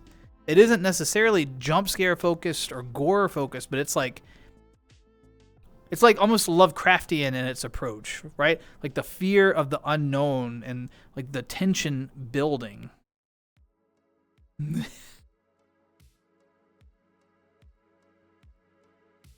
Yeah, I tried Phasmophobia in VR, and we did a stream actually. There was like a community goal, and I streamed it, and I was so scared that I basically just sat in the truck the whole time and like ran intel for the group, and that was the day I learned I really shouldn't do a lot of like horror games because it just wasn't engaging in any way because I was so scared that I could not make it entertaining. Not to and that's why I was trying to think of another one that I really like as much because I like love Not to. I really like Geodude. Geodude was like one of my favorites as a kid. Not to and Geodude. Those two. Clearly, I am not seeking the most powerful Pokemon. I'm like, aw, little Natu. Less so over time. Yeah, I mean, as you get exposed to things, they get less scary. That makes sense, iconic. But atmosphere is big for you. Mm-hmm. Eric Matthews. Oh my God. Yeah. Eric's a great character on the show. I feel like they kind of lost, like the writers kind of lost their direction with him for a while because he kind of bounces. He's like really cool for a while. And he's kind of like, they make him kind of like struggling in school for a while. And then they make him like an independent person who's like trying to find success without going the typical path, which is like such a cool story arc. But then they take that away from him and make him lazy for a while. I don't know. They kind of lose his story, but great actor. I like the character. The character, it's not a reflection of the actor if the writers are struggling to figure out a character's direction, you know? Your friend sacrificed you to the devil? What? What do you mean? Gathered? No worries. Adult lives, right? Yeah. That's the main thing, though. We try to. I go online when there's time, that sort of thing. When I've got the energy and stuff. Today's a great example of a day where I've got too much energy, so just kind of all over the place, having a good time. Yeah. Balls, like gumballs, or like marbles. Are you a marble smuggler?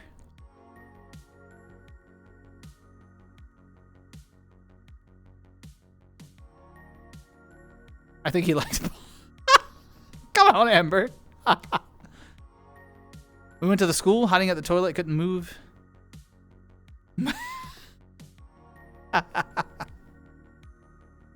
Yeah. I basically just cowered in fear the whole time I played Phasmophobia in VR. It was not for me.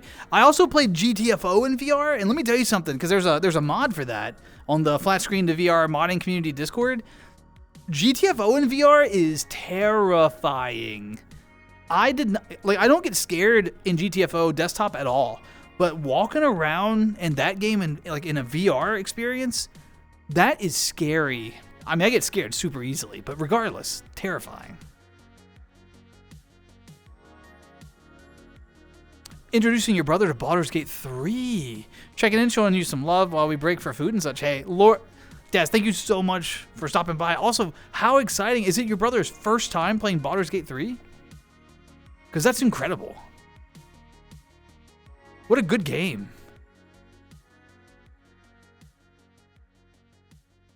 Can't write today? It's okay. We keep up with typos. Don't worry. Look, I misspeak half the time. So, between typos and misspeaking, if I misspeak half the time and then you typo the other half of the time, it cancels out and we have full-time correctness. So we're doing great. Doing a mod check. Whoop. Whoop. Whoop. Whoop.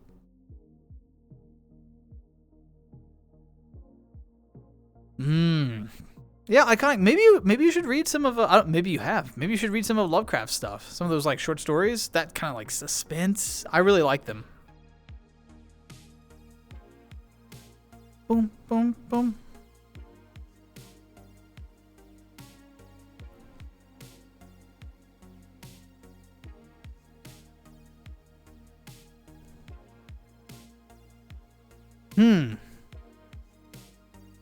I, unfortunately, emptied my cup faster than I intended to, but I made a second cup. But it's over there. It's over there. And I can't reach it with my headset on. So I'm going to have to take my headset off and walk over there and go get my cup. I should be back in like a minute or two. But if you have to leave in that time, I understand. And I hope that you have a wonderful day. And if you'll still be here when I get back, then we'll do a cheers as a group with our tea and soda and water and milk and juice and whatever we're having. Okay? So you all just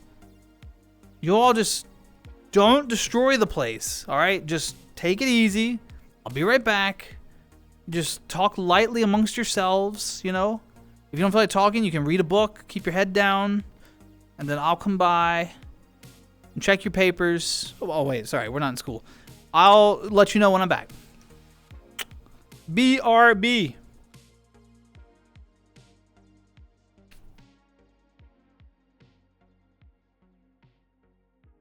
Headset sounds.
Headset sounds.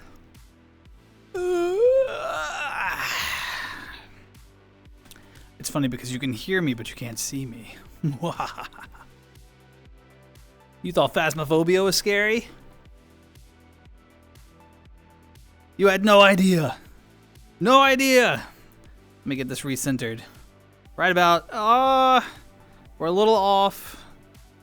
There. That's the spot. Hi. It's his first game in Baldur's Gate. Oh, I'm trying to give him something good to sink his teeth into. Give us a good reason to hang out more, playing co-op. Des, I can't think of a better. Like, if people like role-playing games or like anything, I cannot think of a better first start into gaming and like that sort of series. Wow. Has he chosen a class yet? And what are you playing? No, don't destroy my surroundings. No. Mini nuke? Use it. Burn it. Do it.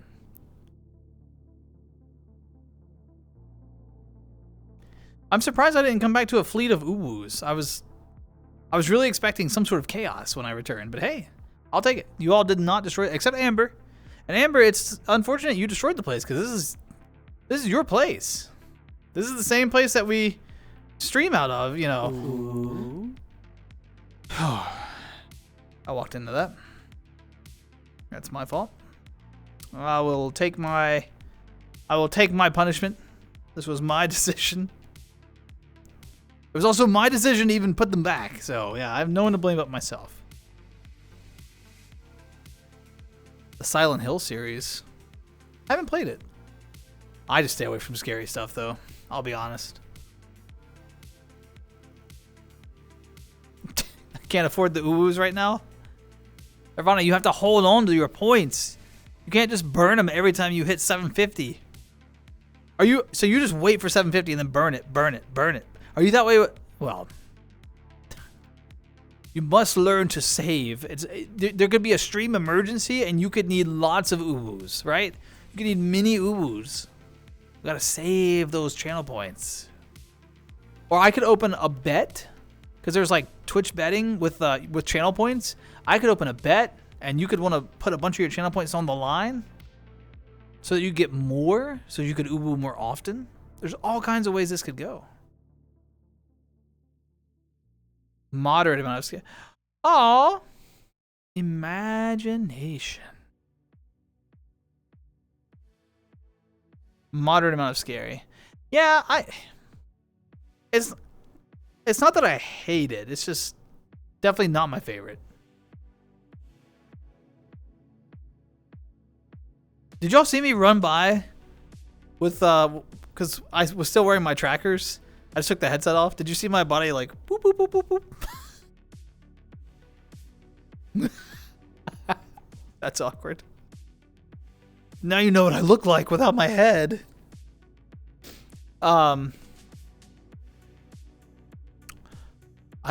Dragon, what is that?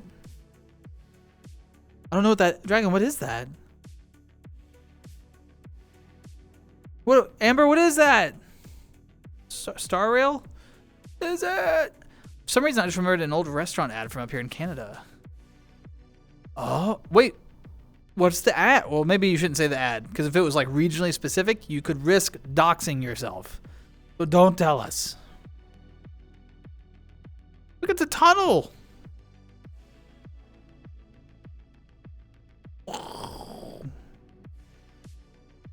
You're the only streamer I consistently lag points for. That's because I'm never live, and so you spend points faster than you have the potential to earn them, because I'm not live often enough for you to actually spend your points. Yep, that's what happens around here.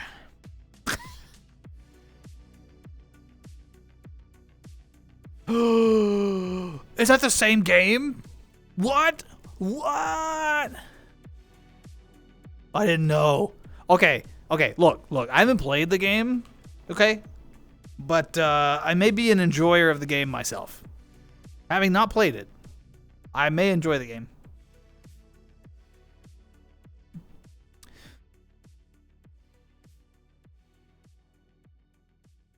Okay, I'm not going to know everything y'all are talking about at this point, but, you know, yeah. As for classes, he used to play a Death Knight, and wow, okay. Made him a Hexblade Warlock. Good choice. Gave him a big Schward, and you're going Barbarians. You're doing the throw Barbarian build. We'll be changing class a lot. Oh, okay, so you like to switch it up a little. Are y'all doing modded or unmodded? I assume for first playthrough, probably unmodded, but there's a lot of nice quality of life stuff that may be worthwhile. That's so exciting. And is it just going to be the two of you? Are there any other friends coming along? Are you adding NPCs into the mix? I'm sorry for asking you so many questions and not giving you time to type.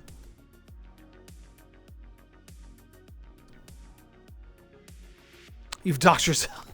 I've doxed myself more times than you can imagine, old man.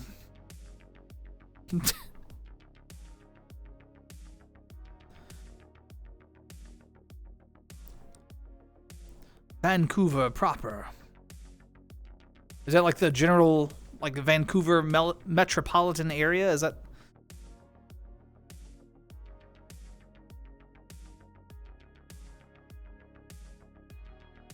Green King! You dropped an emote or one of the reactions earlier, and I was like, Green King! But then I didn't see you. And I was like, I wonder if Green King is lurking. How you doing? I'm doing great, Green King. It's a good night. I've got a lot of energy tonight, so I'm trying not to be extra on stream. Because normally my energy levels are, you know, like close to the floor. Maybe like 2 sand grains above the floor line. But today they're like, you know, like where you put your butt in your chair. Like right there. So instead of being down here, they're here tonight. Which is pretty high. That's pretty elevated energy levels for me. But anyway. Healer Breaker. Tap, tap, tap. Nuke Fox has so many good emotes. Oh my gosh. I don't know where you get all these from, but they're amazing. Tap, tap, tap, tap, tap.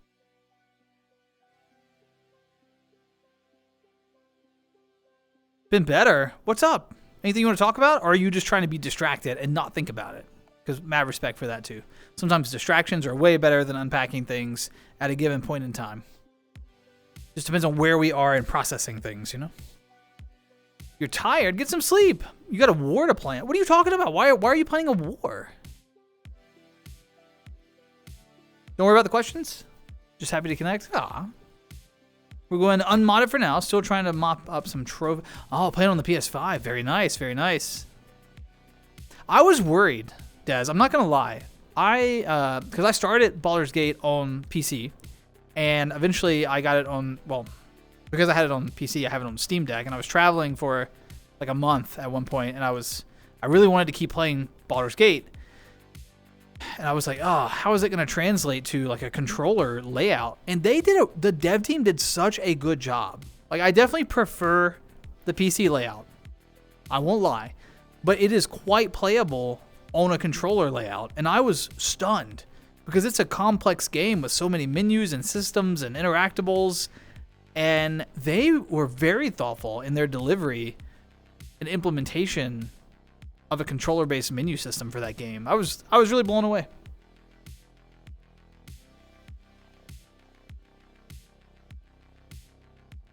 Amber, you're top 1% global for your character? Amber, I didn't know we were. I'm over here like ha ha ha. Like, I'm a little streamer that talks sometimes, and Amber's like, I'm a top 1% player in my game. Everyone, show respect where respect is due.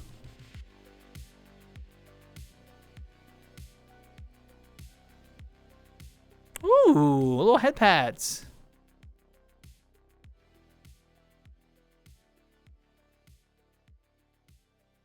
I like the blue hair on that one too. Yeah. Taking Valenwood. Nirvana, do you have VR? Where did I put my cup? I went and it's over here. Let me grab it. That's where I put it when I'm not streaming. It's supposed to be over here when I'm streaming.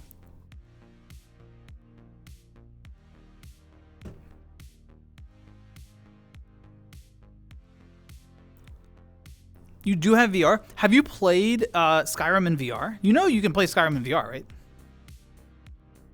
Like, Skyrim VR is an experience. It needs a lot of modding to be really, really fun, but the mods exist. Like, the community's been really amazing about creating it. Been breaking up dogfights for the last few days. What? Why? Rank 29 solo for your character. That's wild.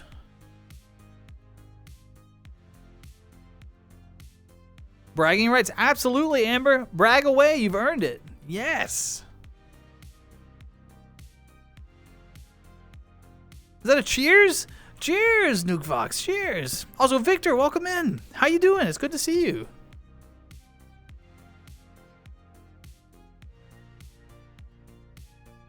Yeah, I think Amber has low-key either been trying to get me to play it or just showing me the parts, like condensing it to the parts that Amber thinks I would enjoy. Either way, my curiosity has been piqued. I just didn't realize that was the title of the game. But some of the things that I have been sent have made my one eyebrow go whoop. You know what I mean? Yeah, it turned out great on the console, Des, for sure. When I played D&D like as a tabletop gamer, I love playing a wizard, particularly like support wizards. So I usually go like in a school of illusionist or, you know, things like that's illusion is my primary, like my bread and butter. I love playing an illusionist wizard. My first playthrough of Baldur's Gate 3, I was playing a wizard and I was just like, oh, this game is not living up to my expectations. And I started like 3 or 4 different playthroughs, wizard, and I wasn't enjoying it. And then finally, one night I was doing like a playthrough with another group and I started a warlock just to try it. I was like, I have just been playing the game wrong. Warlock is so much fun in Baldur's Gate. You're bad So at this. I'm not bad at it, Greek King. It was just maybe I was bad at it. But I was enjoying Warlock so much.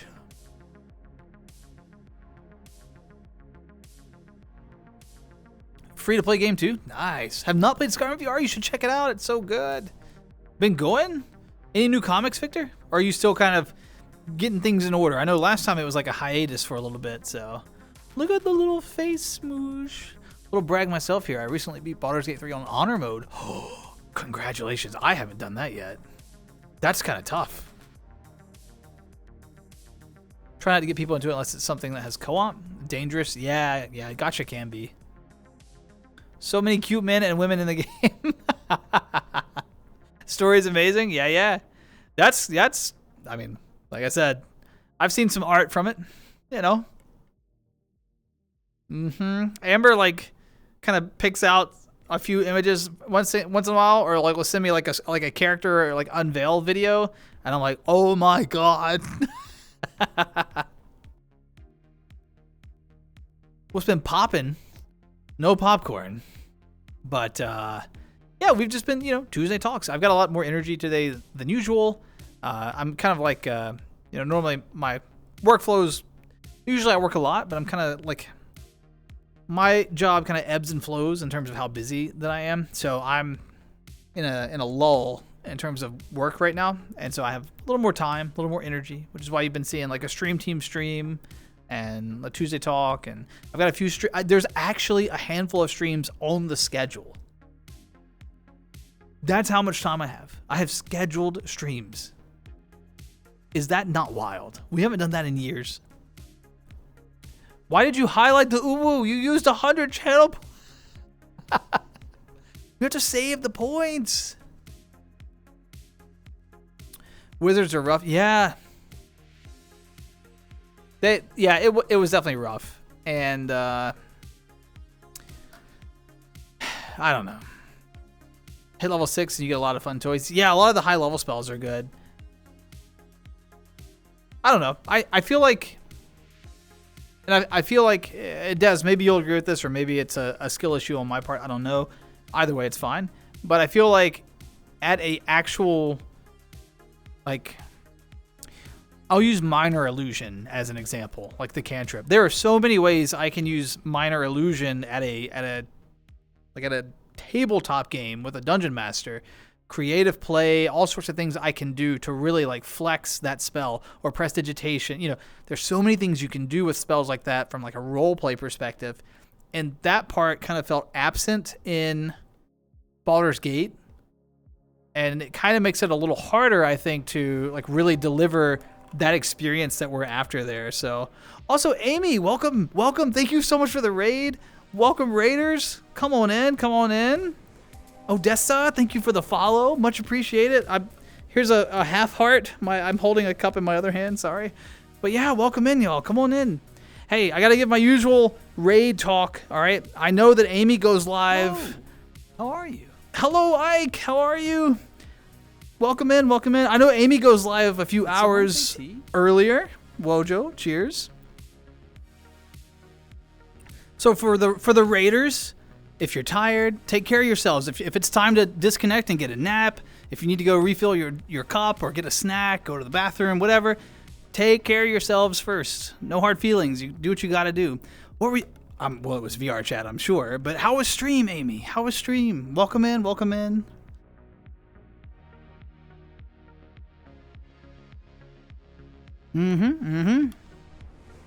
I'm also going to warn you all up front. I'm really bad with names.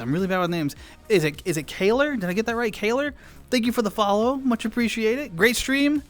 Got it right? Okay. Whew. Pressure was off. Once I see the yes, you got it right, I feel a little better,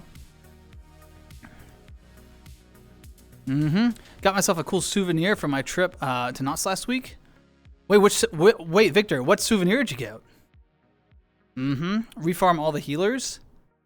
And there's a lot of, because you're doing like gacha with that game, there's a lot of that farming, and you have to play a lot till you get the pulls you're looking for, right? I'm not a regular gacha gamer, but I feel like I've seen some of the stuff there. Ike, how you doing? Also, Amy, thank you again for the stream. It's always a pleasure to have you in your community here. Well, I'll do my best to sort of keep the flow alive. I know Amy delivers a very specific, a good like calm, feel good experience, that sort of thing. I love lurking in an Amy stream, so I won't deliver the same quality, but I'll do my best. Big shoes to fill, you know? You can call me Punk or Odessa. I'm a Punk Protogen. Very nice. You have like a cool like Protogen Sona and everything. Protogens are pretty sick avatars. Got a helmet. Is it a Von Doom helmet? Is it a Von Doom helmet, Victor? That's so cool. The tier list world. Oh, what kind of tiers? I guess I could watch the VOD, couldn't I? If I'm gonna be curious, I could watch. That sounds incredible. I've never streamed out of it. I'd have to generate like a list of good. I'd have to have a list of tier lists, and then we'd run through it. I guess that would be fun.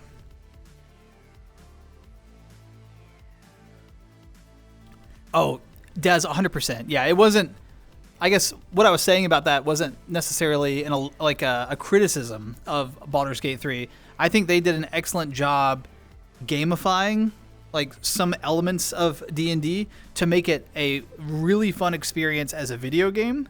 But there are things that I miss. Like I said, like the roleplay opportunities with like Minor Illusion, for example, don't necessarily tickle the same like itch when I'm playing Baldur's Gate 3 as they do at a TTRPG experience. So, but I think they did a great job with it all the same. You do have one? That's incredible. Do you have it like transferred over into VR chat as well? Everything? Got like an avatar and stuff?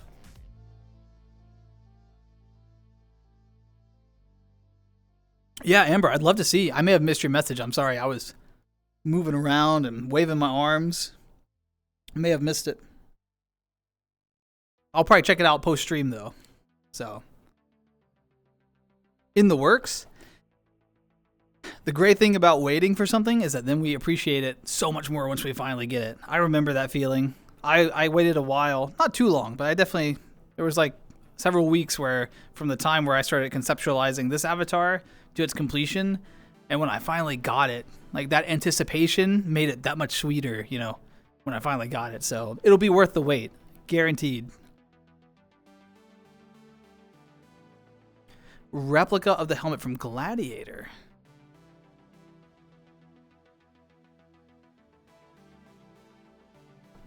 MF Doom got his iconic map. Oh, that's pretty cool. So it's like connected to your collection, but not in like the most direct route. It's kind of got an indirect connection. Still, well done. Good find.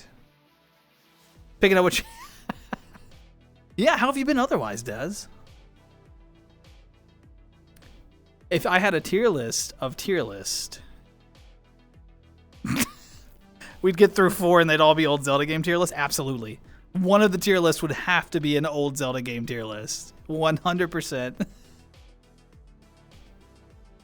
No rush ever? No. I know, Amber. I know there's no rush. I always appreciate that you share. I really do. A Donkey Kong tier list would be great. But nothing's going to beat Donkey Kong Country 2 on my tier list for the Super Nintendo. That is my number one Donkey Kong game. It's so good. Diddy and Dixie are an iconic duo. I want to give it to the first one because that was like the first Donkey Kong game on the Super Nintendo. I really want to give it to that one because that was the game that introduced me to the Donkey Kong games. That was one of my first games as like a little kiddo, you know, but nah. It's got to go to 2. 2 was just better. The music in 2 is so good.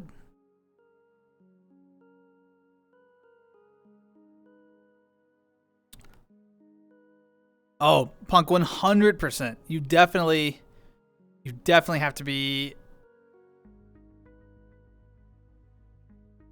You have to be very delicate and kind with folks that are coming from Baldur's Gate 3. I totally agree with you. You've been DMing longer than I have.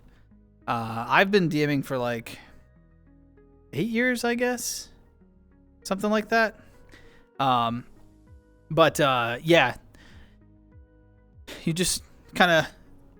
Actually, okay, so there is something that I really like about players who start with Baldur's Gate 3 and then transition over. They've got this like really creative flair because in some ways they're not bound by the same rules. Like, you know, players who have played D&D for a long time, in some ways they become predictable because they know the rules, and so they don't really push the creative boundary as often. because they know the rules, and so they kind of fall within the frames. They're like, well, I have to use an action and a bonus action and da da da da da. And so they play to the mechanics. But new players, they don't always know the mechanics in that way. And so they'll sometimes kind of push the envelope in terms of like what's allowed through creative problem solving, and that can be so refreshing to have at a table. So yeah, I agree. I welcome new players, and I think in many ways I actually prefer new players. I think they can be more creative by virtue of not knowing like the system that we're playing. So, but yeah, we kind of Des and I were talking about like some of the. I'm a huge fan of playing a wizard when I'm a player at a table in 5th edition. I'm like a support wizard, particularly like illusion magic. That I love it.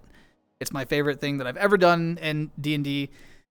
But when I've tried playing a playthrough of Baldur's Gate 3 with a wizard, it did not feel the same. And I actually really prefer like a warlock run on Baldur's Gate.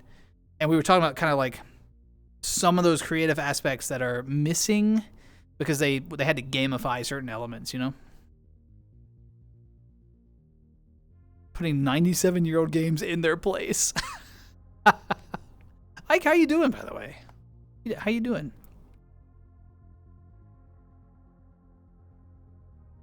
Black steel material. That's sick. No other Doom mask like it in that color. That's pretty cool. Remind players that potions can't be splashed via chucking. Yeah. I do really appreciate, though, Ike, that in the 2024 editions, they've made all potions just bonus actions, and that's drinking it yourself or administering it to others. I think I really appreciate that, which isn't the same as chucking it. Like, you still have to be within range to like administer the potion. But yeah, it's I was glad to see that particular change made, because I feel like most tables had already homebrewed that rule. Yeah, it was. I did the house rule. If you drink a healing potion yourself, bonus action. If you administer it to another player, I made that a full action. But they've now just clarified bonus action, period. I for a while at one table, I actually ran a modified variation on that, where if you consumed a potion yourself and wanted to roll for it, it was a bonus action. If you wanted to get full healing out of it, you could take an entire action and get the maximum dice roll off of it. And that was like a fun variation on the rule. I didn't stick with it because most people would just take the full healing every time, which kind of made the healing a little OP, you know? But still, it was a fun variation on the rule, so.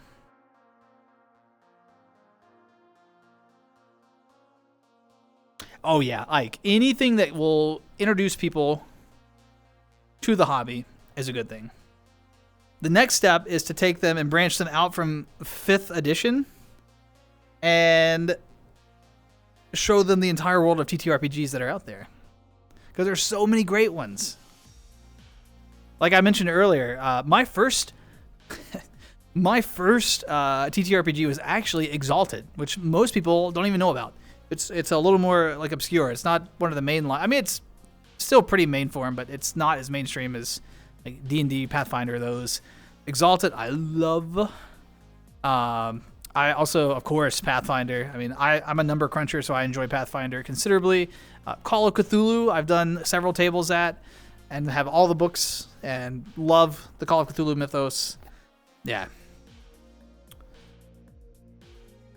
Vampire Blades, yep. The big sippy, yeah, you know the. I like messing around with systems. I've actually been heavily borrowing. If y'all have seen on YouTube, there's and on Twitch, there's a content creator.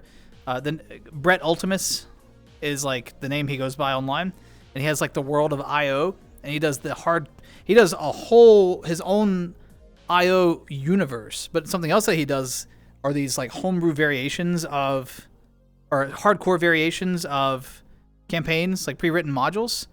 I have thoroughly enjoyed watching those. He's got a Curse of Strahd, he's got a Lost Mine of Fendelver, and he's got a Rime of the Frost Maiden. So he's running, all three are kind of like So hardcore in the sense that everyone starts, their hit die is a 1 degree lower. So wizards start with a D4 instead of a D6, all the way up to barbarians, D10 instead of D12. There's a whole bunch of rules. He'll say, okay, roll your strength stat, and you roll a 3d6 instead of a 4d6, and whatever you roll is your strength. And then, like, based on the rolls that you get, you then choose a class. It's a cool variation, very hardcore in terms of, like, and very punishing. But I've been modifying some of his stuff, and I'm actually running a hardcore table right now on the side. Like, I love homebrew stuff, so yeah. Sorry, I ran my mouth a lot about that. I get hyped about D&D. It was my best semester by far. Very nice. Lots of stuff going right. Always happy to hear about good news. Like, are you through with the semester? Is it like semester in, summertime? Let's see. I have a friend who wanted to get into D&D, but his group hadn't had a single game session a month. Yeah, it's so hard to get a group together for. Also, is it? I want to get the name right. Is it Femilove? Femilove? Is that right? I hope I got it right. I'm sorry if I didn't. But yeah, it's so hard to get people together. People will lay down like these best intended plans, and then scheduling comes up, or it's tough to get a table together. First try? Yes, thank you. Femilove. It's a good name. I like it. I was just worried I was going to mess it up. I was panicked. But yes, it's when you get a good table together and you all like protect a day and you agree, whether it's like every other Saturday or whatever, when you have that table, hang on to it. It's so hard to get a group on the same schedule. And life happens. I mean, things come up. I get it. Games are not anyone's number one priority, but still, it's special when you find that group that stays together for several sessions. Visited a record shop on the way back. Got myself some MF Doom albums on vinyl. Very nice. Do you regularly listen to vinyl, Victor, or are you more like a vinyl collector, or maybe a little bit of both? I've never played Starfinder, Planet Exploration. Yeah, I would love to get into like a sci-fi TTRPG at some point. I've heard really good things about Starfinder. Aw, look at the little rolling emote there. Love the D&D hype. I get so excited about D&D. It's wild. We got some pasta. Green King coming in with the pasta. And the semester is over. Congratulations. I know it's nice to get a break. Those semesters go on for a long time. I remember.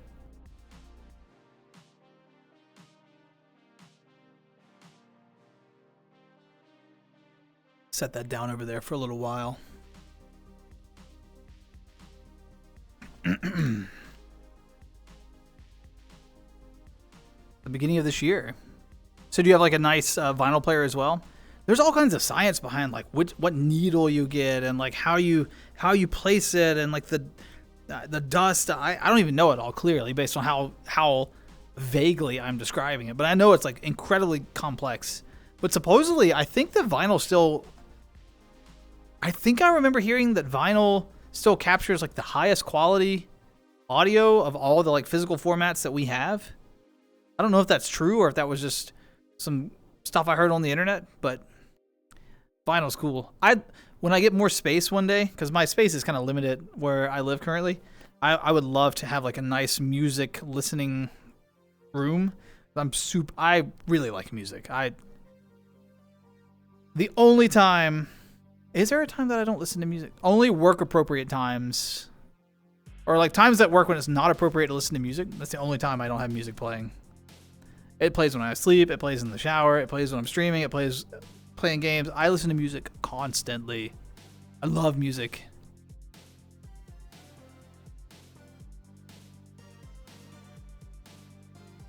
Had that table for a few years. The DM disappeared. Oh, but we players still talk quite often. Love that game. Those peeps, all of our characters will hold a place in your heart. That's when you know, Des, that was a good game. When it like sits with you. That's a good table.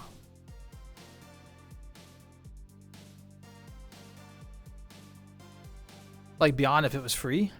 Oh, so it's gonna be like I assume it's similar to Archives of Nethys for Pathfinder then. Highest quality is reel to reel. 500 a pop? Ooh. Yeah, well, that seems a little pricey. I mean, I guess if you can afford it, it's outside my budget.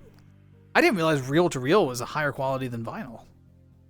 We3 taught me something. We3 would know though. We3 is our resident audiophile.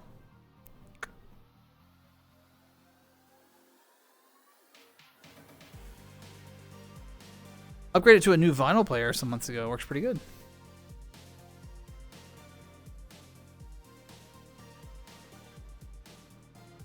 Yep. It's a great story from Des. I feel the same way. But the table that I've been at, my very first D&D table, we're on, like I said, it's the one I mentioned earlier. We're on hiatus right now. The DM had some like events come up in his life that required him to take a step away from DMing. And we haven't been meeting for a little over a year, if I'm remembering correctly. Don't quote me on that precisely. My mind is weak in my advanced age. But yeah, we haven't met for a little over a year. But lately, in that Discord server, he's been sending out like fresh polls and kind of being like, if we were to resume, same characters, new campaign, what are people looking for? And I'm just getting so excited. I'm like, oh, the table's coming back. The table's coming back, you know? Like, he's like drip feeding us lore and ideas right now. And we're all just like salivating, waiting for more like, please, please tell us something. So it'll be really good. It'll be really good.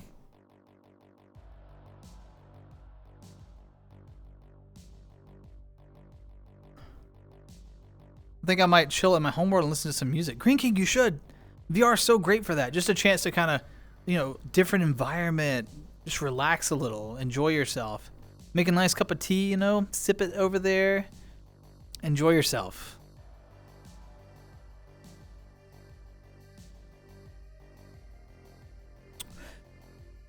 Good to see you again, Echo. Hope you're doing well.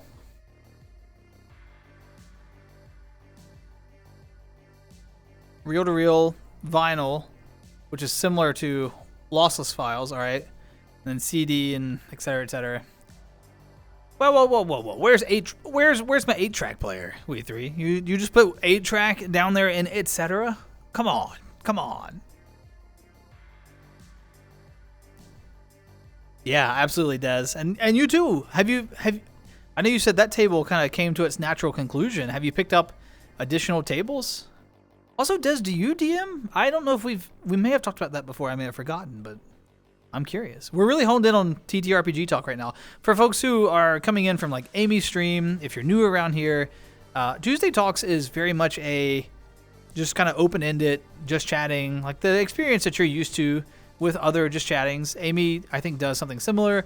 We try not, I try not to get like too hyped or like I'm not going to be like shouting at you. Sometimes I shout, but you know, it's not like, I'm not going to be jump scaring or anything, but we like really hone in on conversations. Some folks are in chat have been here for a long time, and so you'll hear me talking to them like very conversationally, but that doesn't mean that if you have a cool topic that you want to throw into the mix, don't feel like that you can't. It's definitely like a jump in where you fit in, and don't be like, well, I don't want to change the subject. Please. We can have multiple subjects going at once, so it occurred to me I didn't drop that invitation for conversation earlier.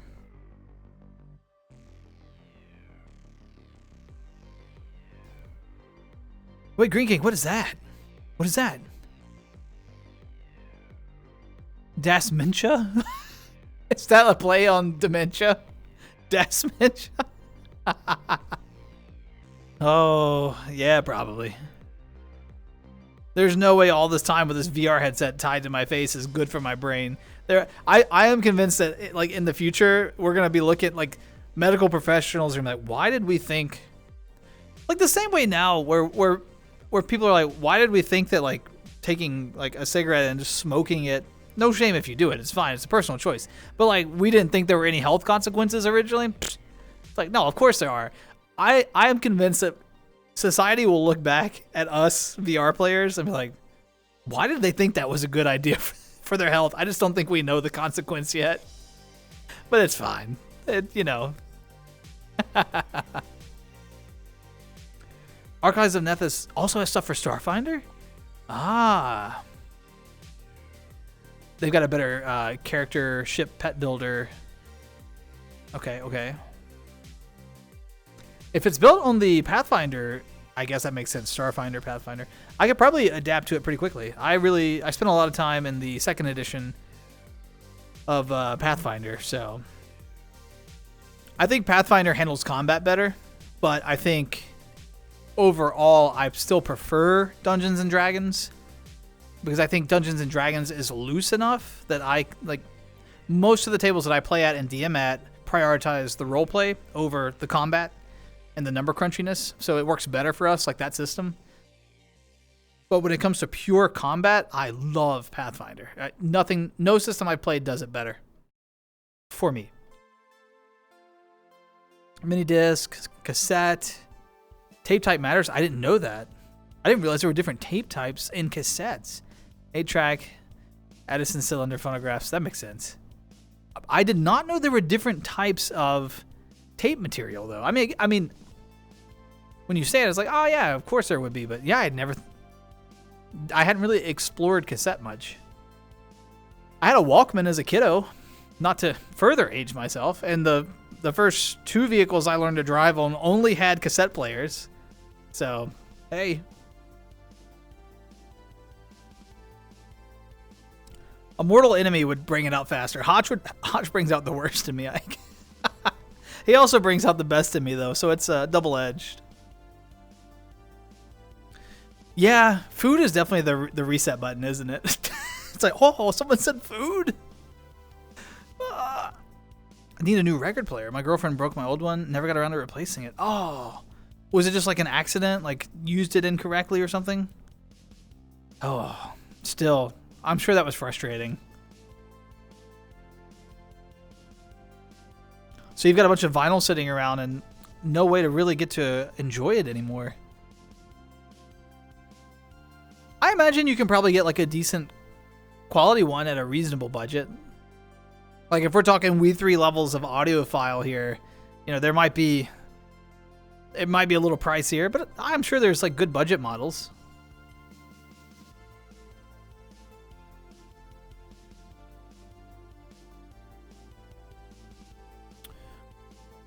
One of these days I'm going to grab a bunch of you peeps to play a game. Oh, Daz, don't tempt me with a good time. I've been running around taking care of the kids the last few minutes. No worries. Or taking care of a kid the last few minutes. No worries. Did you ask after other... I was just asking, like, do you DM at all, Dez? I don't know if we've talked about that. I can't remember. I like combat a lot. So I'll occasionally butt heads in 5e parties. Oh, yeah, because using cover, playing terrain. I mean, coming from Pathfinder... You have to play to like terrain. You need every advantage you can get because it stacks, right? Everything matters in Pathfinder. But yeah, I could see D&D players being like, "Come on, move faster." D&D is much more forgiving, and especially 5th edition, and it's faster paced. It's much more open to creativity, that sort of thing. But it's definitely not the best system for those sort of things either. There's all kinds of systems now. I want to look at Daggerheart. I've been looking at some review videos. I'm curious. I want to see like some actual plays of it, other than Critical Roles. Press the needle down too hard. Oh, man. Not a huge audiophile, but have a small record collection from artists I like. Yeah, well, to be fair, like you said, no hard feelings. Honestly, that's a very like mature perspective because not everyone knows like how to, you know, if they haven't used it before, they may not know how to use a record player and everything. But still, I'm sure it was disappointing. But hey, hang on to the vinyl. Vinyl holds value really well. So if nothing else, you're sitting on your investment. You know, at the minimum, that's what you're doing with it, and hopefully, you'll get to enjoy it again one day. 3 main types. Based on magnetic formulation. So there's ferric, chrome, and then type 4. Huh. Ferric, chrome, and metal. I guess metal holds a higher quality. Or is it just more room for data?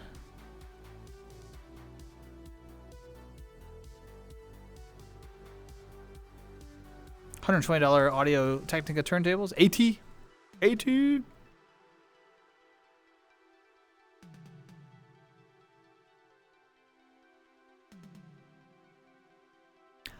You know Wojo? What? Des, you know Wojo? I've known Wojo for years. I mean, like, we're not like IRL, but we've known each other for years through VR predominantly. What? You just got to Wojo? How am I just learning this? Wojo's been lurking. I know because I mentioned Mr. Feeney earlier, and Wojo chimed in.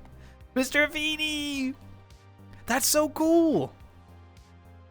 Wojo and I used to hang out in VR together.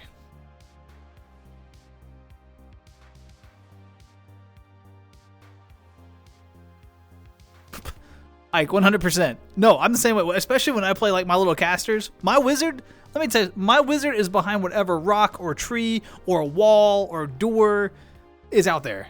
Hey, my wizard is not just standing out in the open going, hit me. 100%. Yeah. Assassin's Creed Valhalla again. How's it go? Never finished it. How's it going? I only ever played the first Assassin's Creed game. And I kind of, again, as is my story with all the games around that time, that was when life got busy and my gaming kind of really took a tank. And so I never went much beyond the first one. But are you enjoying it? Why did you not finish it the first time?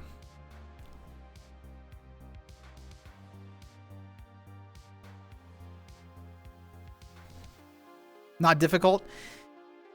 I'm probably a little more difficult than you, Ike, when it comes to my party. I am particular about like the party I will play with. Just because I get to play D&D so infrequently, I don't want to compromise too much of what I'm looking for. Do you know what I mean? But I do think that like sometimes it's best to compromise and make space for everyone at the table. Also, Femi Love, thanks for the follow. I appreciate it. I'm glad you're enjoying the conversation. Yeah.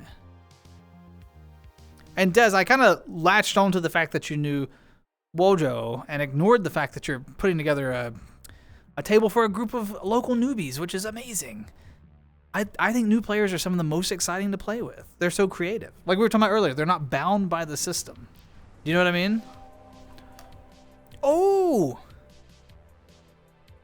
Des, you're too generous with the gifted subs. Thank you for gifting a sub to Femi Love. I really appreciate you being so kind with your gifted subs.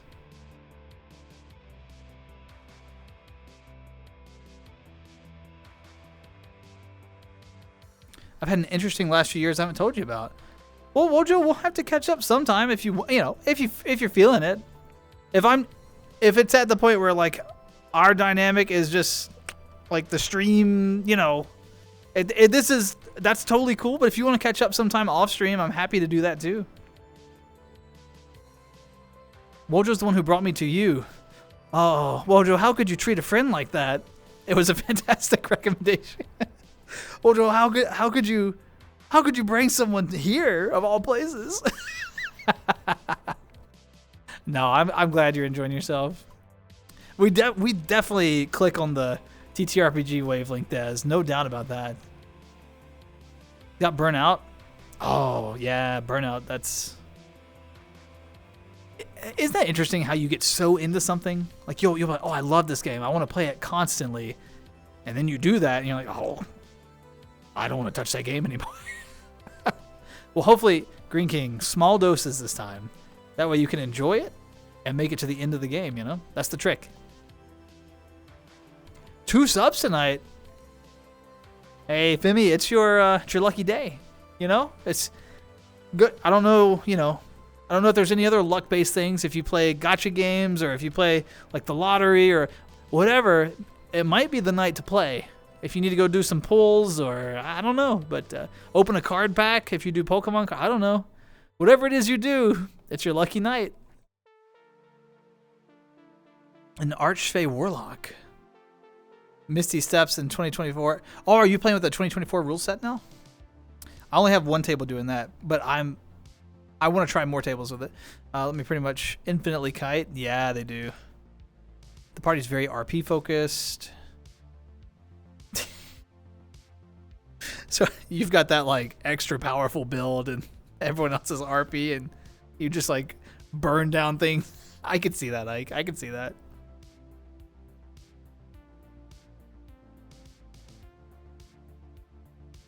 Are you Wojo? Are you able to DM me here on Twitch? If you are, because I've since a long time ago, I've really locked down my Discord privacy stuff just because I'm old and I don't have the patience for like a lot of. Anyway, so if you can DM me on Twitch, DM me your Discord if that's what you use. And then I'll add you. No one can add me. No one can send me a friend request on Discord because I locked it down years ago and never looked back. But I can send you one if you want, and then we can figure out how to connect beyond that. That way you're not sending your information out here on Twitch. If that works for you. If not, we'll figure something else out.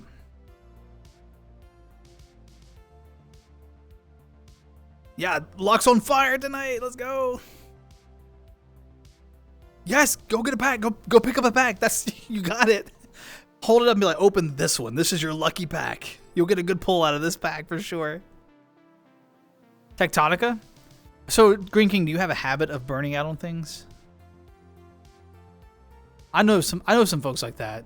I've got a friend who's pretty bad about that.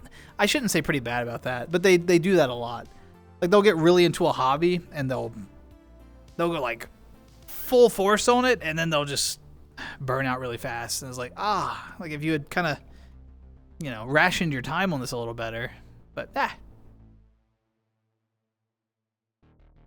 chat with Wojo, so I'll be a step closer to getting you both in a D&D game. Hell yeah! See, that's fun in the silver lining in it, Des. Twitch Whispers get a single user tonight. Woo! Big night. And yeah, Wojo, post stream, I'll connect with you outside of it if you send me your Discord stuff. So,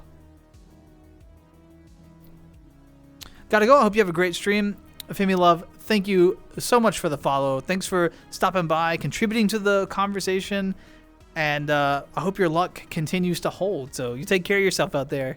Maybe we'll cross paths again. Who knows? Goodbye. Take care of yourself.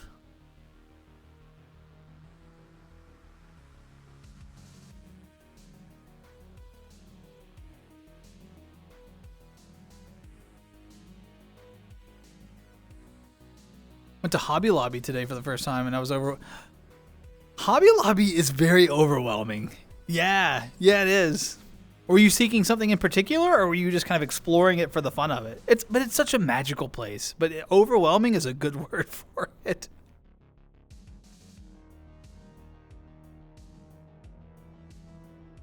Charisma mod Misty Steps for free per long rest. I assume you're already at +5 based on the level, including ones that turn you invisible until your next turn. So similar to the invisibility feature that Furbolgs had in 14, with pushing Eldritch Blast and the invisibility. Oh my gosh.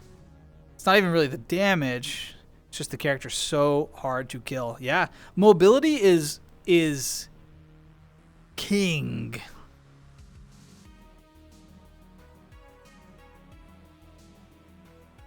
Mobility is king in NTTRPGs.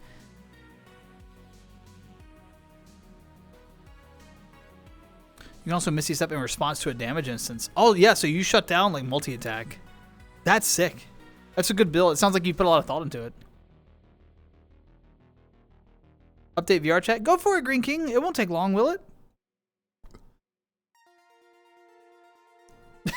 You knew you'd go broke. There's some places like that for me where yeah. I have to be very intentional about walking into spaces. I'll like give my wallet to like a trusted friend. I'm like, whatever I do, do not, no matter how much I beg you, no matter what I say, don't give me my wallet. You. Shh, okay, Wojo, shh, shh. We're all shushing. Shh. Daspra, blood. Have you played Expedition 33? I've played it once on stream, and I really enjoyed it. And then work got busy, and I stopped playing it. Yep. I have played it. I really like it. I need to play it more. I will probably play it off stream now. Like I'll probably just play it for fun and not worry, because it's story intensive enough that I want to be able to focus on the game and not. Y'all know when I'm streaming, I'm mostly focused on chat. That I am predominantly a chatter, and sometimes I play games in the background. Right? That's kind of my thing. So what it means is that when I'm playing a game, I'm often like skipping dialogue and clicking A real fast, just trying to get to like the next interactive thing, and I'm not paying attention to the game. So, rip, play it more. I want to, Blood. I want to. I saw you've been streaming it in your server a lot. You have to update the quest? Huh. I didn't realize. Well, I guess it makes sense that the quest will have updates. All hardware does. Huh.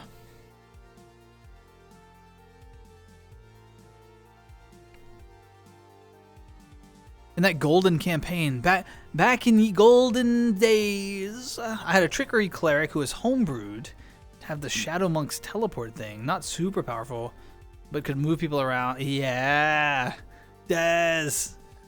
So you get it too. Mobility is just top tier. People sleep on it too. Stuff like the mobile feat and like the monk's extra movement, any teleportation stuff. Those things are so powerful.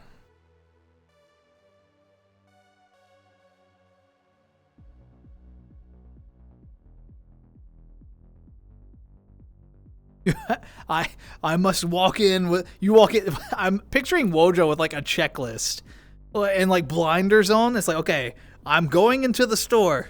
I'm looking for this item, and you like walk up to a sales associate. Yes, I need this item. Please walk me directly there. Remove the blinders once I have arrived, and then put them back on once I have the item I seek.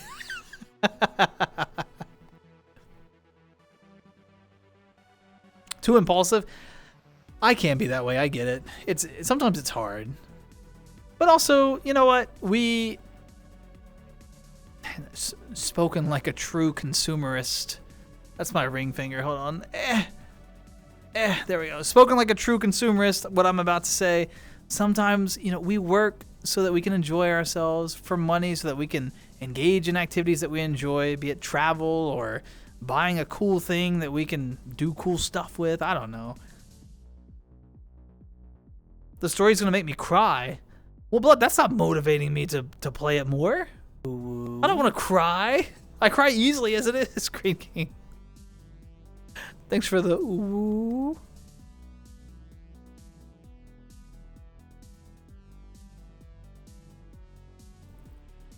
I also love talking about D&D, clearly. It's still my what are they called? The icons next to your name? Sub badges.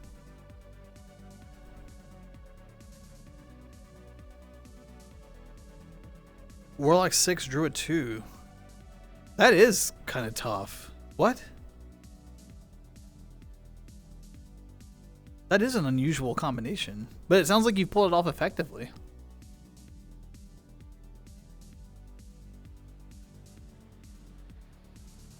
I'm pretty excited, y'all, because there are actual... I know I mentioned it earlier. There are actual streams on my schedule. If you check the schedule on Twitch, if you check the schedule on the automated Discord server that is non-interactive, I'm trying not to like mislead people with that. It is... There are like 4 scheduled streams. 4! And we just had a huge repo. I streamed for 8 hours on Sunday. That's the second longest stream I've ever done in my entire life, okay? And I'm old.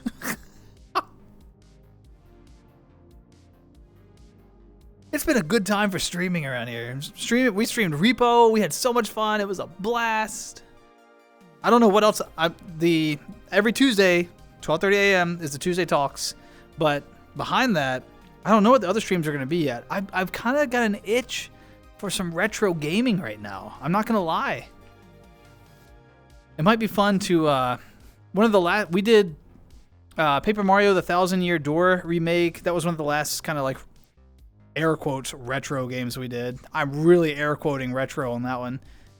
We did what else did we do? We did the Luigi's Mansions 1 through 3 in October. That was a lot of fun. I don't know. It might be fun to throw like an old Super Nintendo game up and just sit around and shoot the breeze. You know what I'm saying? Shoot the breeze. That's a long stream. For me, yeah. Longest stream I've ever done was a Baldur's Gate 3 stream, actually.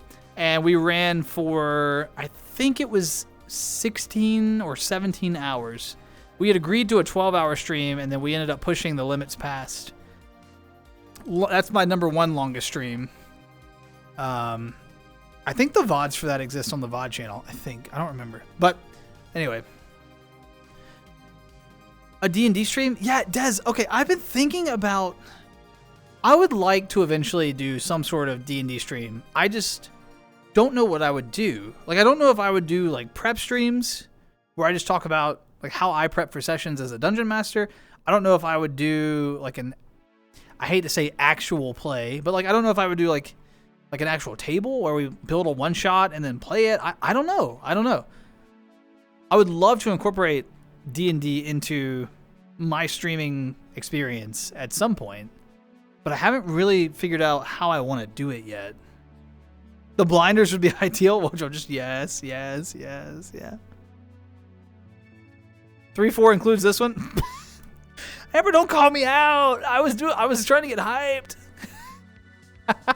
I was getting hyped for actually having streams on the schedule.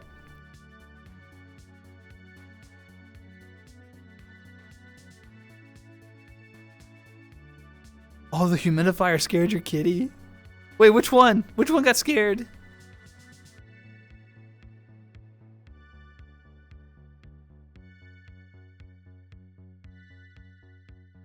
"100-year-old antique shop owner, favorite character to DM for Ike, to like role play as a DM, who has every odd and end. They go into the shop, go into shop and just ask vaguely for something interesting, and I have to come up with some weird, peripheral, useful stuff." Wait. Were you role playing the 100-year-old antique shop owner, or was a player playing as a 100-year-old antique shop owner looking for stuff? I got confused. I confused myself. Longest was 4 hours. Trust me, that's the appropriate stream length. Those really long streams, man, they take it out of you. When you finally turn off the stream, you're just like, ugh. Like, after the repo stream, I just went to bed. D&D streams are tough. Yeah, they gotta be, right? They've gotta be. And I worry about the same thing, Blood.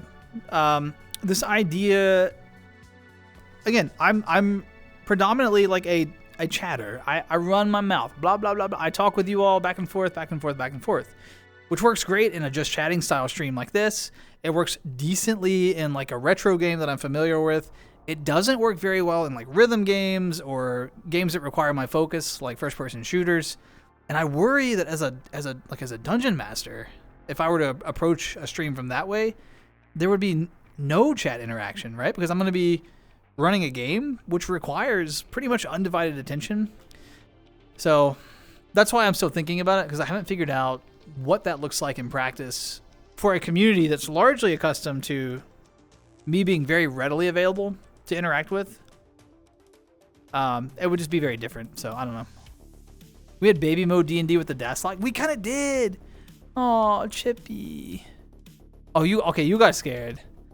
I see. You thought Chippy like knocked a candle over or something. I thought Chippy was scared. I was like, Chippy. I mean, I'm sad you were scared. Wow, I didn't mean that the way that came across. I'm sorry that you were scared too. I was okay. It's fine.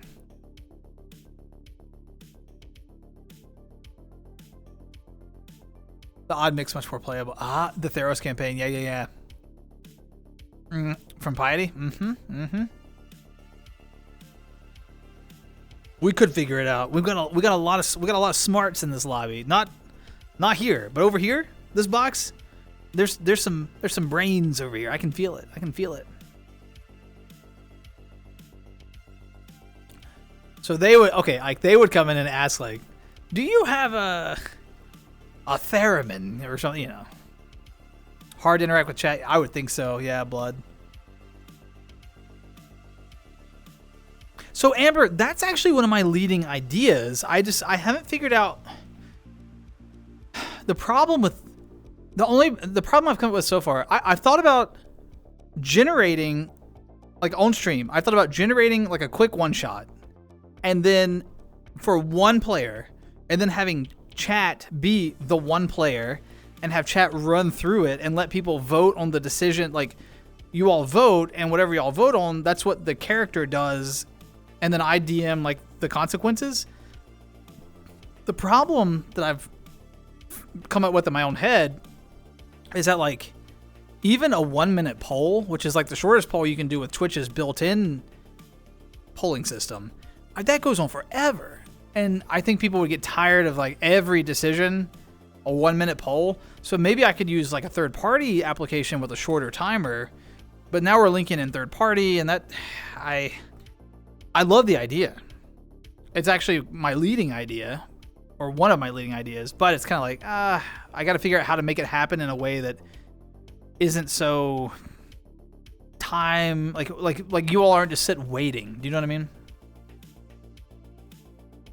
Through your school, and you betrayed them so hard.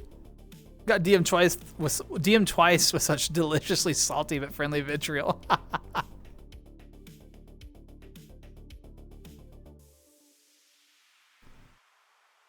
What's the thing with theremins? Okay, blood, look.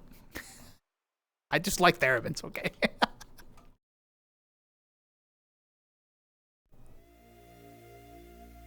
Wait, what word? What word? Did I say something I shouldn't have?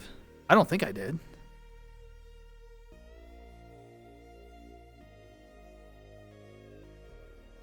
That sounds cool.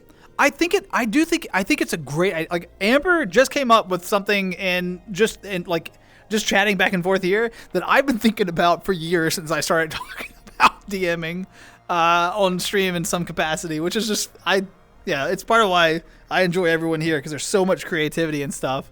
But yeah, like I've given a lot of thought to it. I haven't figured out how to execute it perfectly. It would have to be like a well-oiled machine to be engaging.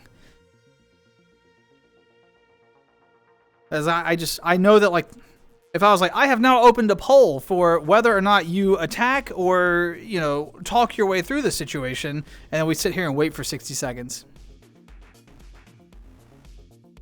1, 2, 3, 4, 5. Like, could you imagine 60 of that? It would, and like a 1 minute poll is such a brief window in terms of Twitch polls, but also it's like, so yeah, I don't know. Who's the handsome white-haired lad? So, yeah, it does. You're newer in terms of the stream life. My stream avatar has gone through multiple iterations. This is the third version of a stream present. Technically, this is the fourth version. We don't talk about the first version because my very first streams, I actually turned on my IRL camera, but that is long dead and pretty much impossible to find unless you're like a creepy internet hacker. Don't be that. The second one was I had like a wolf boy with like blue hair, with like little wolf ears and like a little tail, you know. But it was, you know, mostly humanoid. Then I had that stream avatar with the white hair, with the like the suit and like the teal tie and stuff. Pretty nice. And now I use this this Nanachi, this furry avatar. Yeah, so the stream's been through several iterations of like my stream presence. But yeah, that's me. I know it's weird though.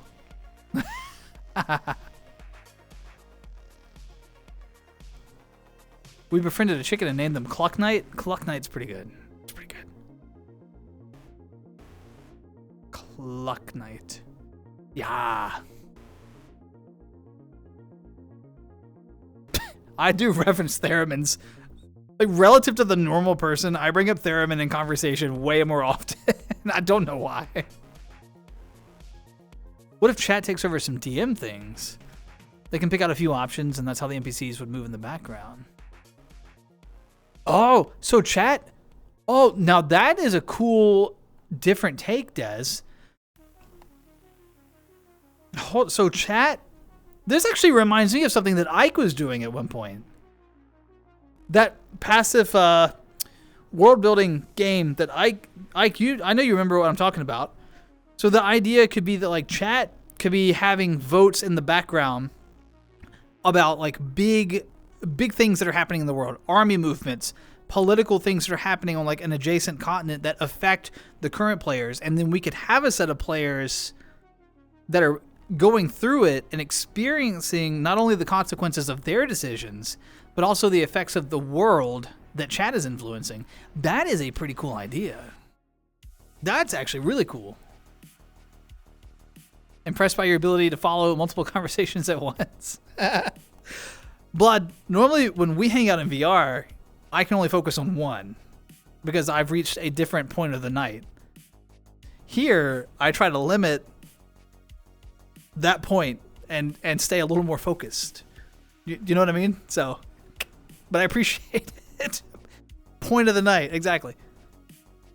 Yeah, because then if it was more world-based, like on that grand scale, you're right. You could open like a 5-minute poll to be like, you know, how, knowing that this is like an interaction that's going to happen in the next hour of the campaign, for the next 5 minutes, this vote is open. How do you all want this political leader to respond to the presence of the players? Something like more like that. Or how is this army moving? Or are they defeated? Or yeah, I see what you're putting down there. I like it. Got an A, but it wasn't worth it on the theremin. Wolfboy? Yeah. Wojo, you remember?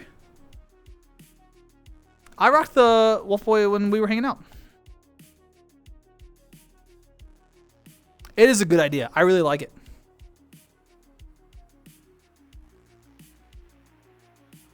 I don't know if Wojo ever saw me in the... Did you see me in the white hair avatar, Wojo? I can't remember. I didn't rock it for very long. I actually have it. Hold on.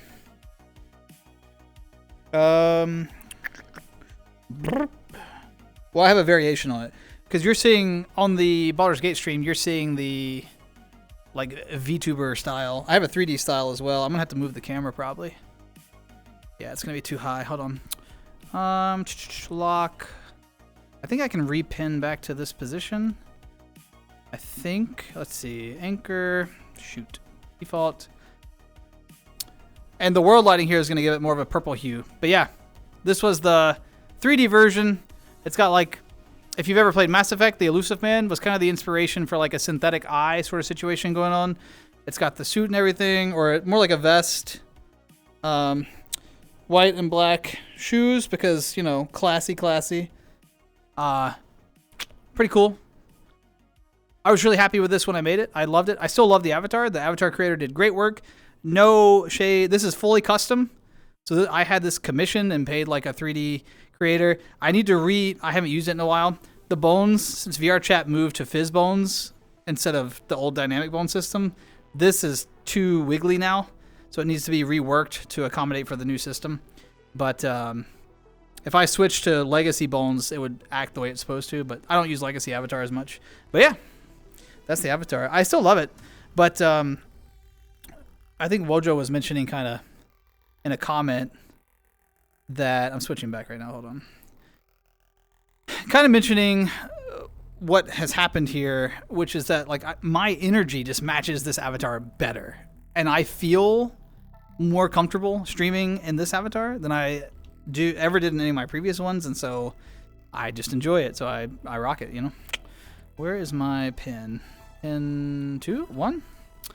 The pin broke. It's fine. We'll just reset it. But yeah, that's the avatar that you are seeing. There's several VODs that'll have that that avatar as well. So, all right, I fell behind because I was running my mouth.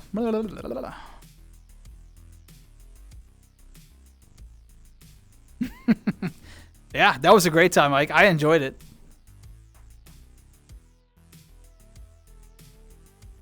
The whitehead...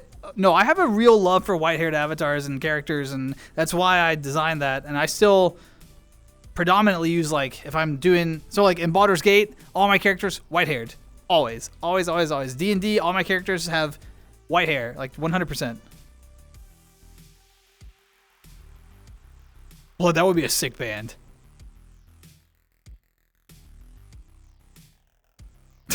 It is very different from the cute bunny boy, isn't it? What's funny is I IRL am much closer to the white-haired avatar than the cute bunny boy. I am not a cute bunny boy IRL. Hate to break the immersion, y'all. But, yeah. Oh, I didn't get this. It's fine. It's fine if it's there. The chair isn't in the picture fully anymore. You and a non-furry Abby is odd. See, but it's so interesting. This is such a fascinating... For my VR chat folks, you know exactly what I'm talking about. I have gone through like a huge evolution of avatars over time. And every time I'm in an avatar when I meet people, they like immediately tie my identity to that avatar. And I do this too. We all do it, right? We put so much on physicality. And then when someone starts using a different avatar, often people are like, that isn't you. And I know they don't mean it in like a negative way. It's just like that natural... That's not how I know you. That's not what, you know. And people are always like cool about it, and eventually they get used to you in the new avatar. But if any of you change avatars, your friend group may be like, hey, that's not you. And it's just so cool how the brain like ties so much of our identity to our physicality in that way. So, yeah. Like the Ruby one, but it's a bit tall and dignified for you. You're talking about Ozpin? Ozpin was so good. I love the Ozpin avatars. Go back, please. I went back. Sent me animations? Excellent. I will view them post-stream. Excellent, Amber. It's because you're old, you need the white hair? What? I wish I had white hair. That would be so cool.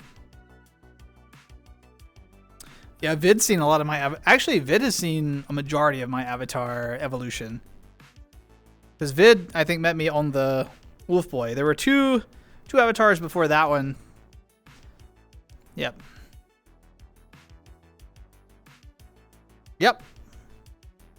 Blood, you'll have the same experience. Like, if you hop in that furry avatar, people are like, that's not you. But I always tell folks, be what you enjoy. I have different avatars for different moods, different feelings, different, you know, situations, that sort of thing. Even like color variation, which most of you know, I can like change colors on this. So I've got the blue one, which you all know predominantly. There's this pink one. There's like, and again, the colors are being influenced by the world. This world has heavy like purple lighting, but this is like teal with like a burnt orange. And then there's a purple with like a peach coloration. And each one of them have like a different vibe, a different feeling. And I sort of change it based on people who really know me well. When they join and I'm in a different color, they're like, oh, he's in like that headspace or that mood, or he's mute tonight, or, you know, we send so much non-verbally IRL, and you can do the same thing in VR, which is really cool.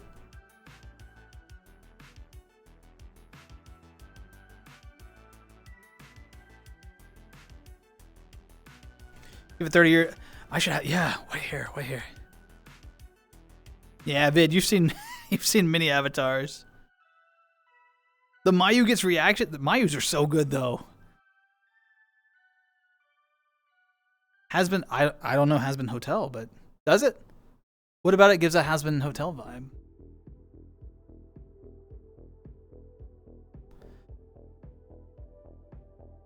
Also, since we're doing all this right now, hold on, can I unlock the camera but keep it positionally locked? I can. Zoom. So, let's see. I need to play space up. Little known fact. Let's go back to blue for a second, because I also have like, my tracking is going to be a little obscured in this direction, but I've got so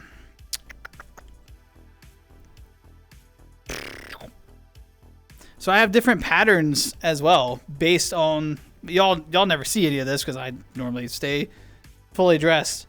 But so Vicky Beaver is someone who's in stream pretty regularly, and she was the person who did all the texture work for me. She is phenomenal. You can send her like concepts and stuff, and she brings them to life. So like based on which avatar, they all look totally different as well. They're not just color, texture changes in that way, but yeah, they've all got different stuff going on, which is really, really, really cool. Let me get dressed again.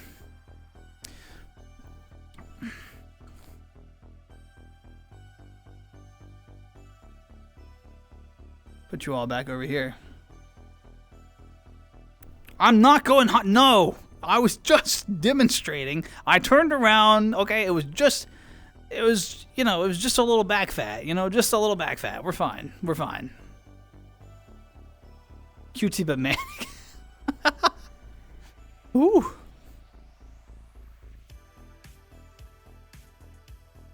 Yeah, Blood. I'm not surprised you get that reaction. That was the reaction I got when I first started using Nanachi after like years of not using furry avatars. People were like, "Why are you in a furry avatar?" I'm like, "Because I like it. It tracks well. It looks cute. It makes me happy." No. Your camera's static? I know. I was trying to show my back. What I was specifically moving, it's hard to explain. But what I was moving, I have a preview here of what you all see at all times. The lens stays locked in place, but I was moving the preview around so that I could make sure that my hair wasn't blocking my back. So that's what I was moving, was the preview window. Yeah.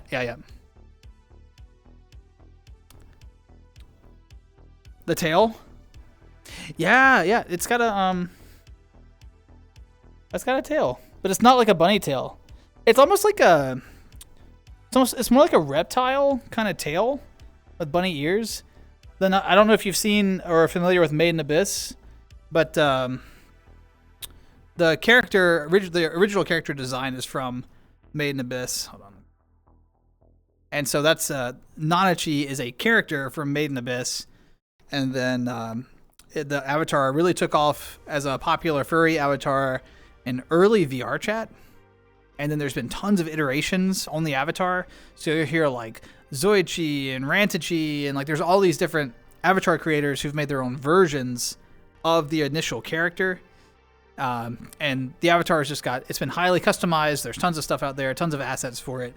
And so that's kind of like where it comes from. But originally it comes from Made in Abyss. But that's why it's got that like cool tail and stuff. Mm-hmm. It's not a spicy stream. It's not spicy, Blood. It's not. Not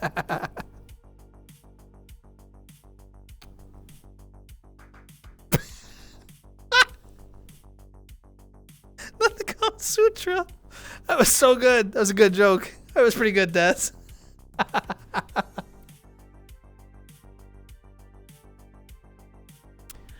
Ugandan Knuckles. That is basically when I started VR chat. Around that time, I was part of that crowd that got pulled in. Technically, I was in like just right before that started. There was a big. There was a Twitch streamer that I enjoyed watching a lot, and he did role play in VR chat, and he role played as Stewie Griffin. So he would go to public lobbies. He did a perfect Stewie Griffin impersonation, and he would just be Stewie and like make people laugh. And I remember watching that and just being like, oh my God, I need to be part of this world and this community. And so I got into VR chat through that, bought the original HTC Vive. I hopped in late 2018 or late 2017. I get it mixed up. Anyway, right before the Ugandan Knuckles meme. And then like as I was getting in, that's when that took off. I started VR chat on a was it a GTX 770 graphics card? Let me tell you something. Those 3 frames that I got, I had a blast in this game. Those were the days. That's what got me into like PC gaming, was the need to upgrade my PC so that I could experience VR chat. I tell people all the time, this is the most expensive free game I have ever played in my entire life.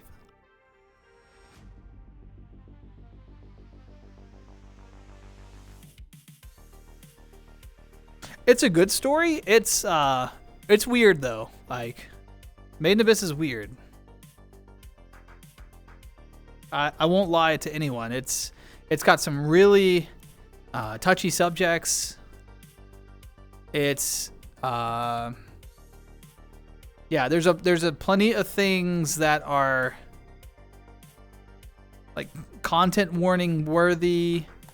So I would definitely do my research before I jump into it if you're ever considering it. It's good though. I enjoyed it, but it's weird. It's very weird. Yeah, Blood. I'd like to get into it, but I don't have my schedule is so erratic. It would be hard for me to commit to anything on the RP scene in VR chat. You can do Herbert. You can do Herbert in Green King, why have you mastered Herbert? Why?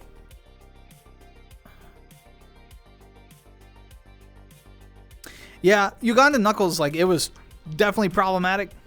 It's a dark history in VR chat's like story, right? But it brought a ton of people into the game and is part of why it is as successful as it is today. It's part of why there's as many content creators here as there are today. For better or for worse, that era changed the game in more ways than we can even describe. So, you know, I hear a lot of people from pre-Uganda Knuckles be like, I miss the old game. And I'm sure they do, because the game changed in a way that forever altered its trajectory. And that really is like the point in time where, you know, it really, really changed. Not a beginner anime, 100%. 100%. Just do it when you're feeling it? Oh, Blood, you mean more like, I thought you meant being like part of the RP groups that meet like weekly. You mean like having a character and like maybe going into like a public instance and like my NPC bit. Kind of. I think that's what you mean. You can do Kermit and a bit of Mickey. Iconic also does Kermit. We got a lot of Kermit impersonators.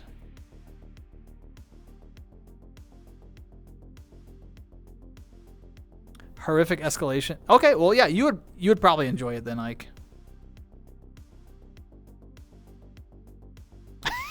Amber, please never apologize. I always enjoy the updates. I really do. Picking a character and entertaining. Yes, 100%. The roleplay, like the random roleplay scene is not as pervasive as it used to be in VR. That used to be a huge scene. People had like mastered voices and they'd get avatars and they would go act out characters in public lobbies. It used to be really common in early VR chat. You still see it from time to time, you know, but it's nowhere as pervasive as it used to be. I don't know if that's because fewer people do it or if because the population has just shifted in a different direction. Like as the population has grown, perhaps the same number of people do that, but as a result, the percentage of players has dropped that actually do that, you know? I don't know. It would be interesting if we had any data on that. But little Elmo. Wow. I don't do any good voices, y'all. I just do my voice. This grindy, persistent droning that you all just, you know, you suffer through night. I would say night in and night out, but it's like twice a month that I stream. But you know what I'm saying. Cooties? I don't know if I don't remember. If I've met Cooties, I don't remember meeting Cooties. Yeah, used to. Iconic. In the old days, everyone's name was just the green box with the white text. And if they were your friend, they had a little person icon in the top left, I think it was. That was when I started. I think there was actually an iteration of name tags before that. And then they moved to the like color system where it showed someone's trust level based on the color of the name plate. So like trusted users had purple nameplates, your friends had gold nameplates, et cetera, et cetera, et cetera. And now we use this kind of like unified nameplate system. And it has, depending on how you have it set up and how much information that you show on your nameplates, you know, it's got like whether they're trusted overhead and their avatar performance. But yeah. I enjoyed the original nameplates because there wasn't separation between people. Everyone just had a nameplate, you know? What a lot of folks did back then was just turn nameplates off and you just kind of hung out. But then we all started switching avatars all the time, so you had to turn nameplates back on so you could remember who you were talking to. But yeah. Fascinating little yeah, VR chat's an incredibly small ecosystem.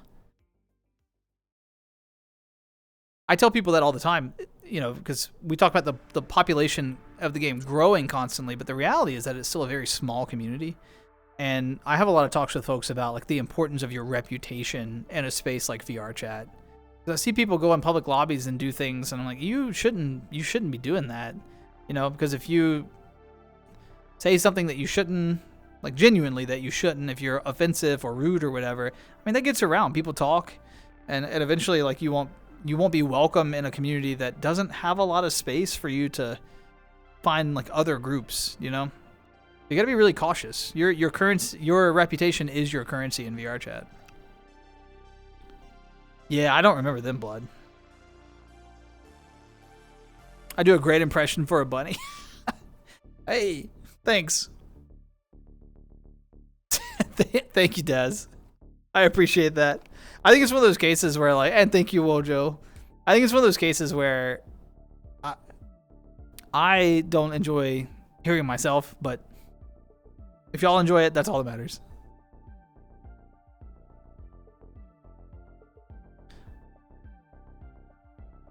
I knew you pre-stream. True. Back in the day, Wojo. Actually, back then, I didn't even stream VR chat back then. I streamed when Wojo and I were hanging out. That was when I was mostly streaming with Stream Team at the time, and that was when we streamed things like Civilization and Grand Theft Auto 5, like private lobbies running missions, and Vermintide. Like, a very different experience back then. So, I did not stream VR chat at all back then. Absolutely. And Amber, you're like hitting my point dead on. Because a lot of times I'm still a big fan of public lobbies in VR chat. You will find me in public lobbies pretty often. If you are ever like, man, I wonder if Daspra's online. If you just cycle through the public pugs, 80% of the time, if I'm online, I'm probably in a public pug. Even if I'm on orange, like where you can't join me, I'm probably in a public pug. I love that space. It just means a lot to me. It's very nostalgic. I like the people there, that sort of thing. So if you're like cycling through, odds are you'll find me there at some point. And people will show up and they're like intentionally being like offensive, or they're trying to just say funny stuff that's like rude to get reactions. And I try to have that exact conversation, Amber. I'm like, look, people are blocking you left and right. And you're missing out on making so many good friends in this space because you've only seen like troll videos of VR chat, and you think that's all this community is, but it's so much more. If you just slow down and like meet people, there's so many cool conversations to be had. So many hours of amazing like world hopping with friends and like decompressing after a long workday. The space is what you make it. And those people just come in and they're rude. They'll like come up to a group that's having a good heartfelt conversation. They'll be offensive and the whole group blocks them. I'm like, you just slammed the door on a group that it was like probably right up your alley and you don't even know it. Anyway. I'm getting on my soapbox. I need to calm down. D&D and then like VR communities. Apparently those are my two soapbox topics these days. Yeah. Don't usually like public. Publix feels weird. That's fair. They're not everyone's cup of tea, for sure. Like, take them with a grain of salt, because you don't know what you're going to find, but I still enjoy them. A lot of my closest VR friends and like honestly closest friends these days, because a lot of the friends I made in VR, I've ended up hanging out with in person. Some of us found out that we weren't that far apart, and we've like hung out together. We visited multiple times. Like, we're within a car drive of each other, and we We've spent the night at each other's places. We've gotten food. We've gone to conventions, all kinds of stuff. So like the friends, I wouldn't just call them VR friends. I'd call them friends. But a lot of the closest friends I've made, I met through Publix. And that was early VR chat. They didn't even have this invite only. Like you hopped in and went into a portal and you just met whoever was there. So it's definitely reminiscent of the older feel of early VR chat, no doubt. Now, that being said, I have nostalgia for that because of what it was. Not all Publics are that beautiful experience anymore. Sometimes you join a public and I mean, there's just people being offensive and rude, and you kind of have to sift through a lot of lobbies until you find the one that you resonate with, you know. So I have to acknowledge that I look at VR chat with a rose-tinted lens from an earlier time in its history. There's no doubt about that. I'm very biased in my analysis of it. See, if I had just read Blood's comments, he's basically saying the same thing. Blood got to very quickly shared what it took me minutes to monologue about. Well done, Blood.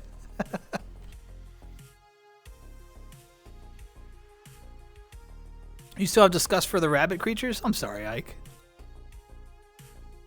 Nah, Blood, we both brought really good points, so.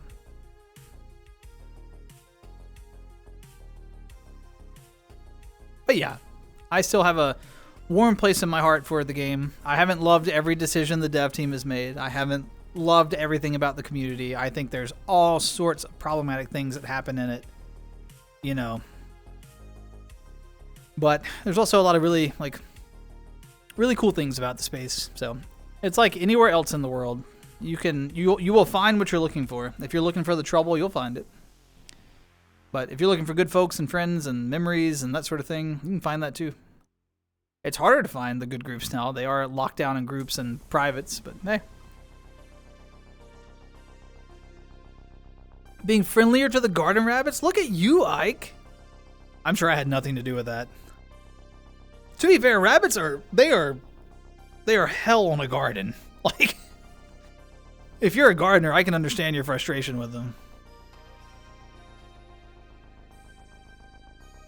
Yeah, just some of the worlds, like when you're world hopping and you go to some of those beautiful places where someone has poured like their soul into creating this virtual environment, and you can feel it.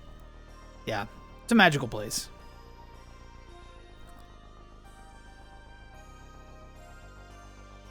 I don't know how I got so focused on VR when we were really focused on D&D earlier, but that's what I love about Tuesday Talks. Conversation just kind of weaves through different topics, you know? Yeah. Oh, yeah. That's fair.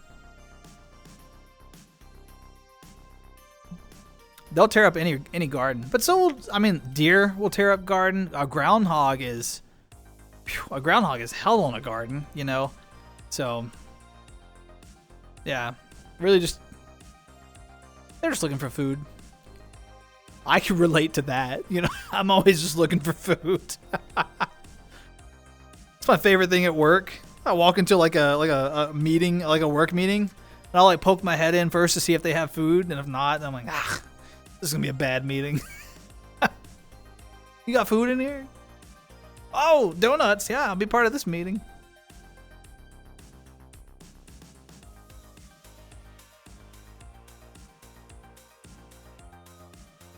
The library worlds are so cool. Absolutely. Yeah. That's something that I really enjoy doing. I like taking people that are similar to the Dungeons and Dragons talk we were having earlier. I enjoy taking folks who are relatively inexperienced and new in VR chat and like showing them worlds and finding out what they like and then kind of honing in. You start with like, I've got some sample worlds, right? It's like, I'll take them here and see if they like something really expansive. I'll take them to something lore specific and see if they like that. I'll take them to something really interactive, you know, like a driving world or something. I'll take them to different places. It's like, let's see what you like. And as I figure it out, I kind of hone in because I've been in the game long enough that I know like world creators, their work, and I can kind of hone in on what people like sometimes and help them and push them in that direction. I actually, one of my very first VR chat friends, Scar, he hangs out in chat from time to time. Good friend of mine still. We still stay in touch. Not as often as I'd like, but we do. But he meant this in a kind way. Don't take it in a rude way. It wasn't meant that way. He told me that I was like the starter Pokemon of VR chat. He's like, people, you're there, you're reliable, they can depend on you. Eventually they build the team they're looking for and you like wish them well. And I love finding new people in Publix and be like, come with me. And then eventually once I'm sure that they're on their feet, I'm like, go, find your friends. You're ready. Yeah. And I actually really enjoyed, I took that as a compliment because I like that. I like finding the new folks and showing them around.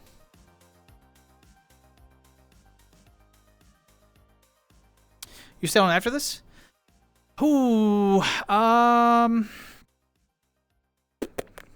for a bit. I've got to finish a couple of work things, but yeah, I'll stay on for a little while.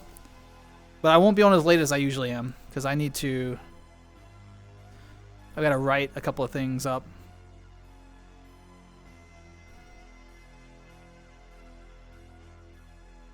Try members howl in a garden? Oh!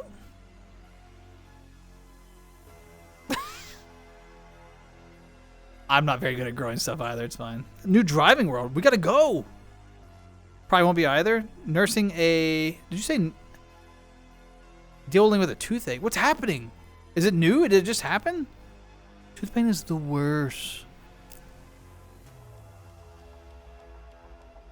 Groundhogs are rough on a garden hike. DAS tutorials. Yeah. True. Need to hit up Wojo. You're right. I also need to eat something, and yeah. Important for your D&D. Des is like, excellent. I'm building this table in real time. Let me make sure that is actually over. Hold on. I'm gonna walk to my PC. Don't have your immersion broken. As I walk over here for a second, let me check and make sure that we actually got connected somewhere.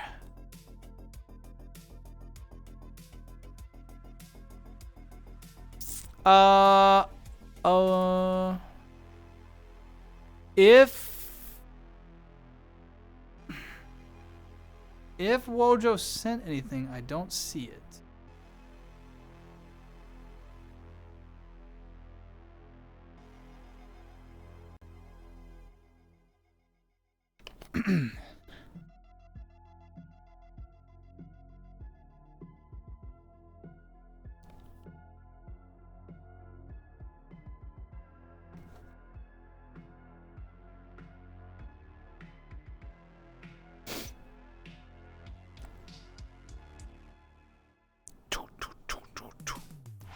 I've enjoyed the synthwave music with this world. I'm not gonna lie. It's been a nice change. Normally we do like lo-fi sort of stuff.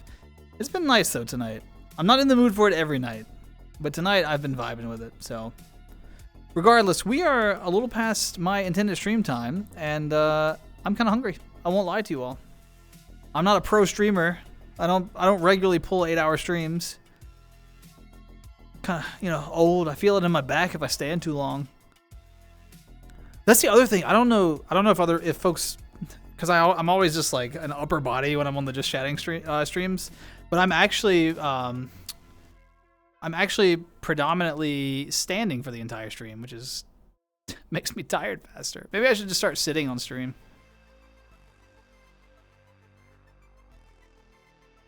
Don't look at my dangle arms. Live and learn. Yeah. Actually, Blood, Trap had something similar. He recently had some tooth pain as a result of probably putting off something that should have been dealt with sooner. So yeah, I'm sorry. I am so sorry you're dealing with it because dental pain is some of the worst pain. It's so bad. Ugh.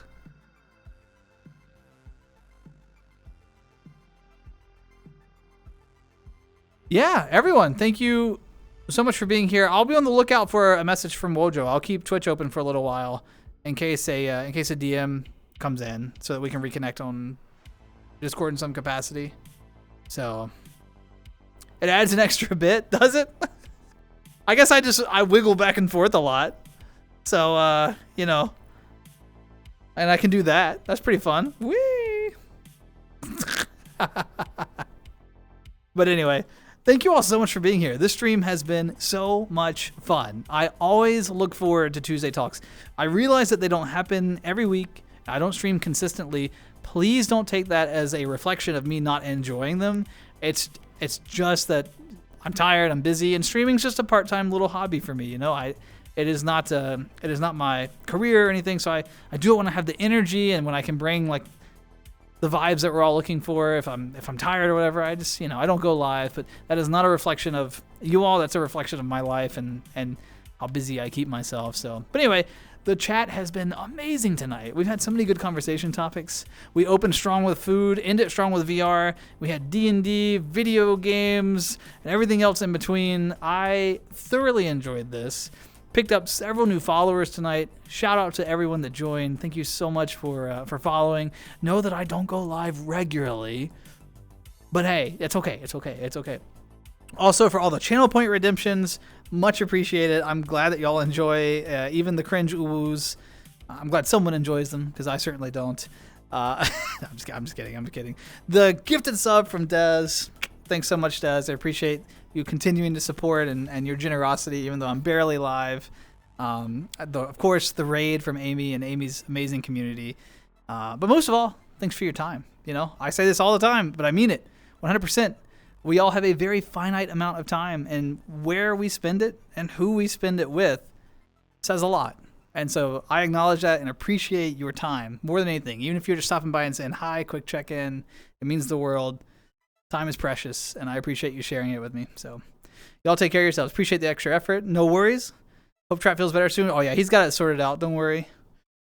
Glad I was able to listen in tonight. Blood, thanks for being here. Thanks for adding. And honestly, y'all, we came up with some...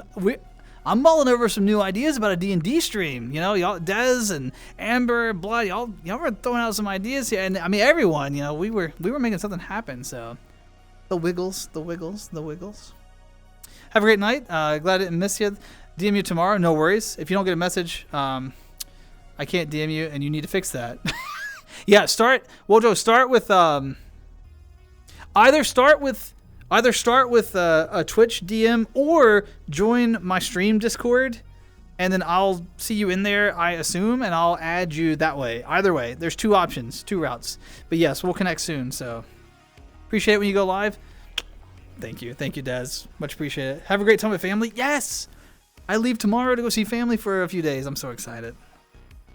Thanks for being here, Iconic. Much appreciated. D&D. Thanks for dropping the Discord. Amber is a becoming a part-time mod inadvertently. Much appreciated. All right, I'm gonna walk over to the PC. Y'all be safe, be kind, take care, and you know, I'll see you next time. Goodbye. Goodbye.